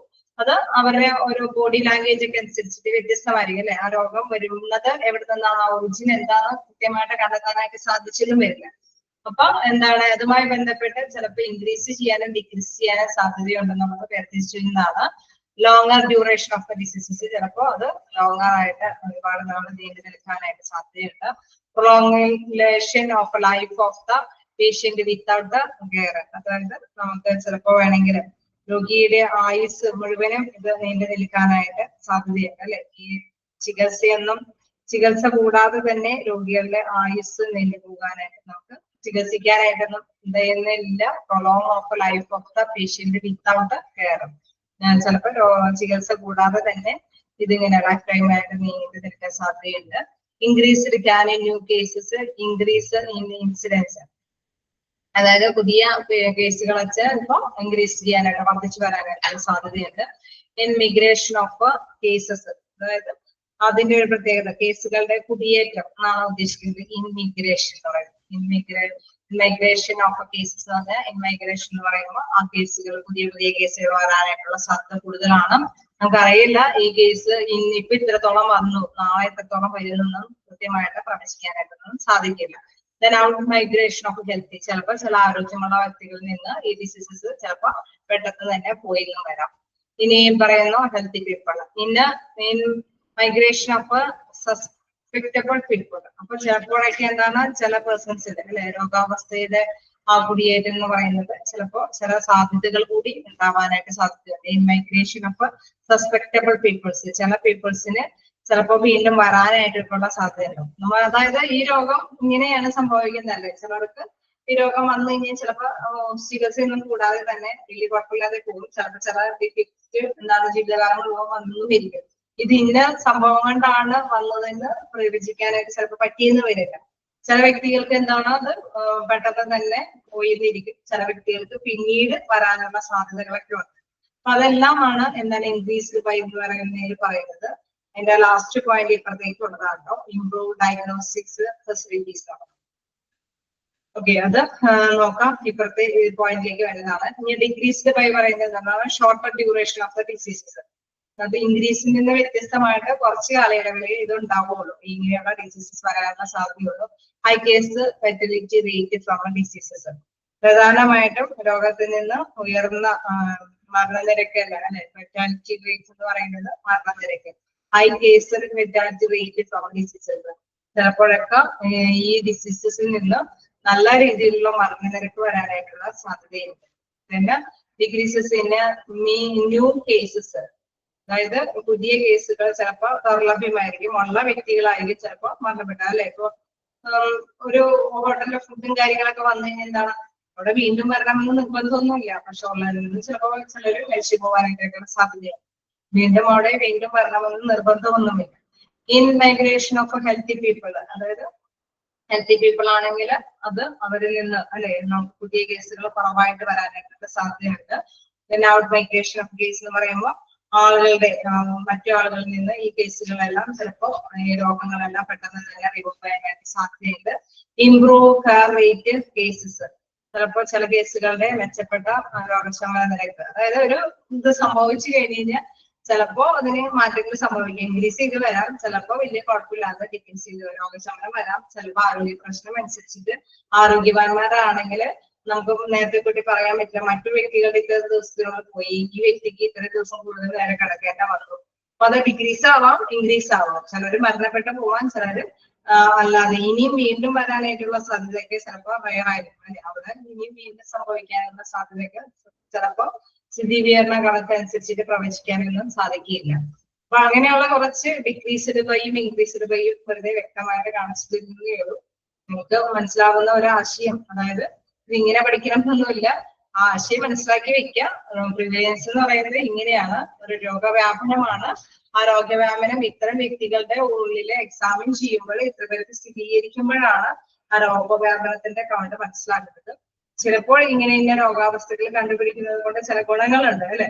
അത് റിപ്പീറ്റ് ചെയ്യാം, ഒന്നുകൂടി റിപ്പീറ്റ് ചെയ്യാം. ഡിക്രീസ്ഡ് ബൈ ആണ്, ഇൻക്രീസ്ഡ് ബൈ ആണ്. ഇതിന്റെ ഒരു പോർഷൻസ് ജസ്റ്റ് നോക്കാം. Longer duration of the diseases. Okay, longer duration of the disease എന്ന് പറയുമ്പോൾ ഇന്നത്തെ പറയുന്നത് കൂടുതൽ നീണ്ടു നിൽക്കാം ഇത്തരത്തിലുള്ള അസുഖം. ഇനി ഇപ്പോഴത്തെ ഡിക്രീസ്ഡ് ബൈ എന്ന് പറഞ്ഞു കഴിഞ്ഞാൽ ഷോർട്ടർ ഡ്യൂറേഷൻ ഓഫ് ഡിസീസസ്. ഈ രോഗം ചിലപ്പോൾ അധികം നേരത്തെ പറയുന്ന ഓപ്പോസിറ്റ്, അതായത് കുറച്ചു കാലം കൊണ്ട് മാറാൻ സാധ്യതയുണ്ട്. ഇനി വീണ്ടും പറയുന്നത് prolongation of life of the patient without care. ചികിത്സയില്ലാതെ തന്നെ അവർക്ക് മുന്നോട്ട് പോകാൻ സാധിക്കും, ജീവിതം മുന്നോട്ട് പോകാനായിട്ട് സാധിക്കും ചികിത്സയില്ലാതെ. High pace fertility rate from diseases. Decreased ബൈയിൽ പറയുന്നത് high pace fertility rate from. ചികിത്സയൊന്നും കൂടാതെ തന്നെ ജീവിക്കാൻ പറ്റുന്നതിന് നേരെ ഓപ്പോസിറ്റ് ആണ്.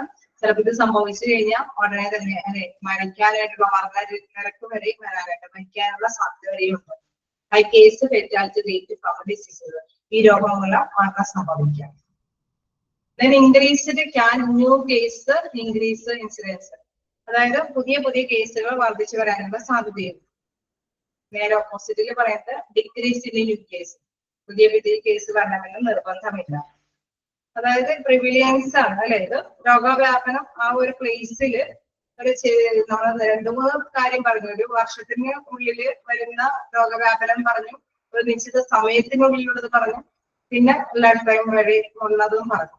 അപ്പൊ ഈ രോഗവ്യാപനത്തിന്റെ രീതി അനുസരിച്ചിട്ട് ചിലതില് വീണ്ടും വരാം, ചിലതനുസരിച്ചിട്ട് വീണ്ടും വരാനുള്ള സാധ്യതയില്ല. ചിലതനുസരിച്ചിട്ട് ഇങ്ങനെ ചികിത്സയില്ലാതെ തന്നെ കുഴപ്പമില്ലാതെ പൊക്കോളും. ചിലത് പക്ഷെ ആ സംഭവിക്കുന്ന മൊമെന്റിൽ അതനുസരിച്ച് തന്നെ ചിലപ്പോൾ ഡെത്ത് വരെ സംഭവിക്കാം. നമ്മൾ കണ്ടായിരുന്നു സൂര്യതാപനം എന്നൊക്കെ പറഞ്ഞപ്പോ ഞാൻ ജസ്റ്റ് എന്നൊരു എക്സാമ്പിൾ പറഞ്ഞപ്പോ ചിലത് കുഴപ്പമില്ലാതെ പറഞ്ഞു കഴിഞ്ഞു. ചിലപ്പോ അത് ഇടിമിന്നൽ ഏറ്റു, വ്യക്തികൾ മരിച്ചു. ചിലർക്ക് അത് പ്രശ്നം ഉണ്ടാവില്ല. ആ ഒരു ഏരിയയില് ചിലർക്ക് അതുമായി ബന്ധപ്പെട്ട് കുറച്ച് നാളത്തേക്ക് ഇനിയും ആ ഏരിയയിൽ വരണമെന്ന് നിർബന്ധമില്ല. ഇതാണ് നിങ്ങൾ മനസ്സിലാക്കേണ്ടത്.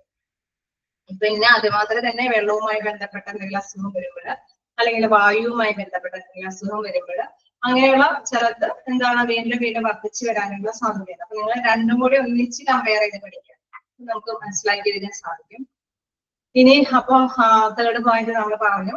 ഇനി ഫോർത്ത് പോയിന്റിൽ പറയുന്നത് ഇൻ മൈഗ്രേഷൻ ഓഫ് കേസസ്, അതായത് കേസുകളുടെ കുടിയേറ്റം ആണ് ഉദ്ദേശിക്കുന്നത്. വീണ്ടും വീണ്ടും ന്യൂ കേസിൽ പറയുന്ന മറ്റൊരു കാര്യം, വേറൊരു രീതിയിൽ ചിലപ്പോൾ വേറെ കേസുകൾ വരാം അല്ലെ. അവർക്ക് ചിലപ്പോൾ റെസ്പിറേറ്ററി പ്രോബ്ലംസിൽ വരാം, വേറെ ഏതെങ്കിലും സിംറ്റംസ് ആയിരിക്കും കാണിക്കുന്നത്. അതാണ് ഉദ്ദേശിക്കുന്നത് ഇൻ മൈഗ്രേഷൻ ഓഫ് കേസ്. വേറെ ഏതെങ്കിലും അസുഖങ്ങളായിട്ട് ചിലപ്പോൾ ഇതിന്റെ ബേസിൽ വരാം. ഈ ഒരു സംതിങ് പ്രോബ്ലം തന്നെ ആയിരിക്കാം, പക്ഷെ വേറെ ഏതെങ്കിലും രീതിയിലായിരിക്കും പിന്നെ പിന്നെ വരുന്നത്. In migration of healthy people. അപ്പൊ അവിടെ വരുന്നത് എന്താണ്, നല്ല ജനങ്ങൾക്ക് അല്ലെ, നല്ല ഹെൽത്ത് ഉള്ള പീപ്പിൾസിന്, എന്താണ് ആരോഗ്യമുള്ള പീപ്പിൾസിന് ഈ പ്രോബ്ലംസ് ചിലപ്പോ വലിയ പ്രോബ്ലം ഇല്ലാതെ വേറൊരു രീതിയിലായിരിക്കും സിംറ്റംസ് കാണിക്കുന്നത്. അതായത് സെയിം സിംറ്റംസ് ആയിരിക്കണം എന്നില്ല കാണിക്കുന്നത്, അവർക്ക് വേറൊരു രീതിയിലായിരിക്കും. അത് ചിലപ്പോൾ വളരെ കുറഞ്ഞ എന്തെങ്കിലും ഇഷ്യൂസ് ആയിരിക്കും കാണിക്കുന്നത്. ഇനി ഔട്ട് മൈഗ്രേഷൻ ഓഫ് ഹെൽത്തി, ഇവിടെ പറയുന്നത് ആരോഗ്യമുള്ളവർക്ക് എന്താണ് വീണ്ടും അതിൽ നിന്ന് വിമോചനം കിട്ടാനായിട്ട് സാധ്യതയുണ്ട്. അതായത് ആ പ്രോബ്ലംസിൽ നിന്ന് മോചനം കിട്ടാൻ സാധ്യതയുണ്ട്. Then out migration of cases, ഇവിടെ ഹെൽത്തിക്ക് ഇമ്പോർട്ടൻസ് കൊടുക്കും. ആരോഗ്യം വെച്ചിട്ടാണ് ഔട്ട് മൈഗ്രേഷൻ പറയുന്നത്. ഇവിടെ ഔട്ട് മൈഗ്രേഷൻ ഓഫ് കേസ് എന്ന് പറയുമ്പോൾ ആരോഗ്യത്തിന് പ്രാധാന്യം കൊടുക്കാതെ തന്നെ പറയാണ്, ചിലപ്പോൾ ആ രോഗത്തിന് വിമുക്തമാകാനായിട്ട് സാധ്യതയുണ്ട്. ഇനി വീണ്ടും in migration of susceptible people, അതായത് ഓരോ വ്യക്തികളുടെ അടിസ്ഥാനത്തിൽ വേറെ വേറെ രോഗാവസ്ഥയ്ക്ക് വരാനായിട്ടുള്ള സാധ്യതകളുണ്ട് എന്നുള്ളത്. രോഗാവസ്ഥയ്ക്ക് കുടിയേറാനായിട്ടുള്ള സാധ്യതയുണ്ട്. Respectable people's. ഓക്കെ, അങ്ങനെയാണ് അതിൽ പറഞ്ഞിരിക്കുന്നത്. ഇനി വീണ്ടും പറയുന്നത് ഇംപ്രൂവ്ഡ് റേറ്റ് ഓഫ് കേസസ്, അവരുടെ കേസുകളുടെ മെച്ചപ്പെട്ട രോഗശമന നിരക്കാണ് അവിടെ പറയുന്നത്. അതായത് രോഗശമനം നല്ല രീതിയിൽ തന്നെ ഇംപ്രൂവ് ചെയ്ത് കൊണ്ടുവരാനായിട്ട് സാധിക്കുമെന്നുള്ളത്. വീണ്ടും ഇതിൽ പറയുന്നത് ഇംപ്രൂവ്ഡ് ഡയഗ്നോസിസ് ഫെസിലിറ്റീസ്, അതായത് ഇങ്ങനെ വരുമ്പോൾ കൂടുതൽ നമ്മുടെ രോഗനിർണയം കണ്ടെത്താനായിട്ട് വർദ്ധിപ്പിക്കാനായിട്ട് സാധിക്കും. Improved diagnostics facilities, better reporting, നല്ല രീതിയിൽ റിപ്പോർട്ട് ചെയ്യുന്നത് അനുസരിച്ചിട്ട് നല്ല രീതിയിലുള്ള രോഗനിർണയം കണ്ടെത്താനായിട്ട് അത് വികസിപ്പിച്ചെടുക്കാനായിട്ട് സാധിക്കും. അങ്ങനെ 2 ടേബിളും ഇതിനകത്ത് കൊടുത്തിട്ടുണ്ട്. ജസ്റ്റ് മനസ്സിലാക്കി വെക്കുക എന്താണെന്നുള്ളത്. അതായത് ഈ ഒരു രോഗാവസ്ഥ എന്താണെന്ന് മനസ്സിലാക്കി വെക്കുക. ചിലർക്ക് ഇങ്ങനെയൊക്കെ സംഭവിക്കാം, ചിലർക്ക് അങ്ങനെയൊക്കെ സംഭവിക്കാം എന്നുള്ള കാര്യം കൂടി മനസ്സിലാക്കുക. ചിലർ വ്യക്തിയുടെ ഹെൽത്തുമായി ബന്ധപ്പെട്ടാണ് ഇങ്ങനെയൊക്കെ രോഗാവസ്ഥ കൂടുതൽ ചിലപ്പോൾ ചിലർ എന്താ പറയുന്നത്, എന്ത് സംഭവം സംഭവിച്ചാലും ആ രോഗം ചിലപ്പോൾ പിടിപെടണമെന്നില്ല. കാരണം അവരുടെ ആരോഗ്യം സ്ട്രോങ് ആയിരിക്കും, അല്ലെ, ബേസിക്കലി സ്ട്രോങ് ആയിരിക്കും. ചിലർക്ക് ചില സംഭവങ്ങൾ വരുമ്പോൾ അവർക്ക് ആ രോഗം പെട്ടെന്ന് പിടിപെടാം. അത് ആ വ്യക്തിയുടെ ആരോഗ്യനിലയുമായി ബന്ധപ്പെട്ടിരിക്കും. അപ്പൊ അതനുസരിച്ചിട്ട് വർദ്ധിക്കാനുമുണ്ട്, എന്താ പറയുക, താഴേക്ക് പോകാനായിട്ട് സാധ്യതയുണ്ട്.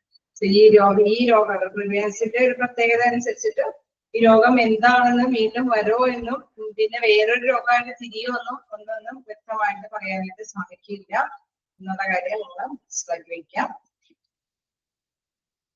പ്രിവിലൻസിന്റെ ആ ഒരു ഭാഗം നമ്മൾ കവർ ചെയ്തു. ഇനി നിങ്ങൾക്ക് ഇൻസിഡൻസ് കിട്ടോ നെക്സ്റ്റ് ക്ലാസ്സിൽ എടുക്കാം. നിങ്ങളൊക്കെ കൂടി ബോറടിക്കും. അതൊരു ചെറിയൊരു കാര്യം കൂടി ഉള്ളൂ. പിന്നെ നമുക്ക് വലിയ കുഴപ്പമില്ലാതെ ചാപ്റ്റർ ക്ലോസ് ചെയ്യും. എല്ലാം കൂടി ഞാൻ ഇന്നെടുത്ത് തീർത്ത് വെച്ച് കഴിഞ്ഞാൽ നിങ്ങൾക്ക് ബോറാവില്ലേ? എന്തെങ്കിലും ഡൗട്ട് ഉണ്ടെങ്കിൽ ചോദിക്കുക.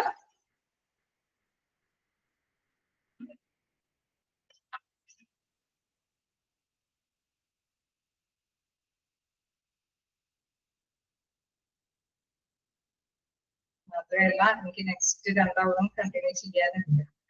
അപ്പോൾ കണ്ടിന്യൂസ് ആയാലും ബുദ്ധിമുട്ടാണ്. എന്തെങ്കിലും ഡൗട്ട് ഉണ്ടെങ്കിൽ ചോദിക്കുക.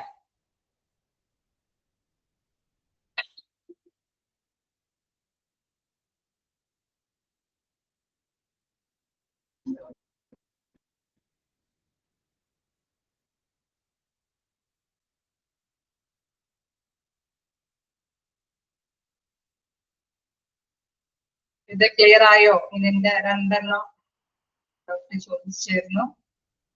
ഓക്കെ ആയോ?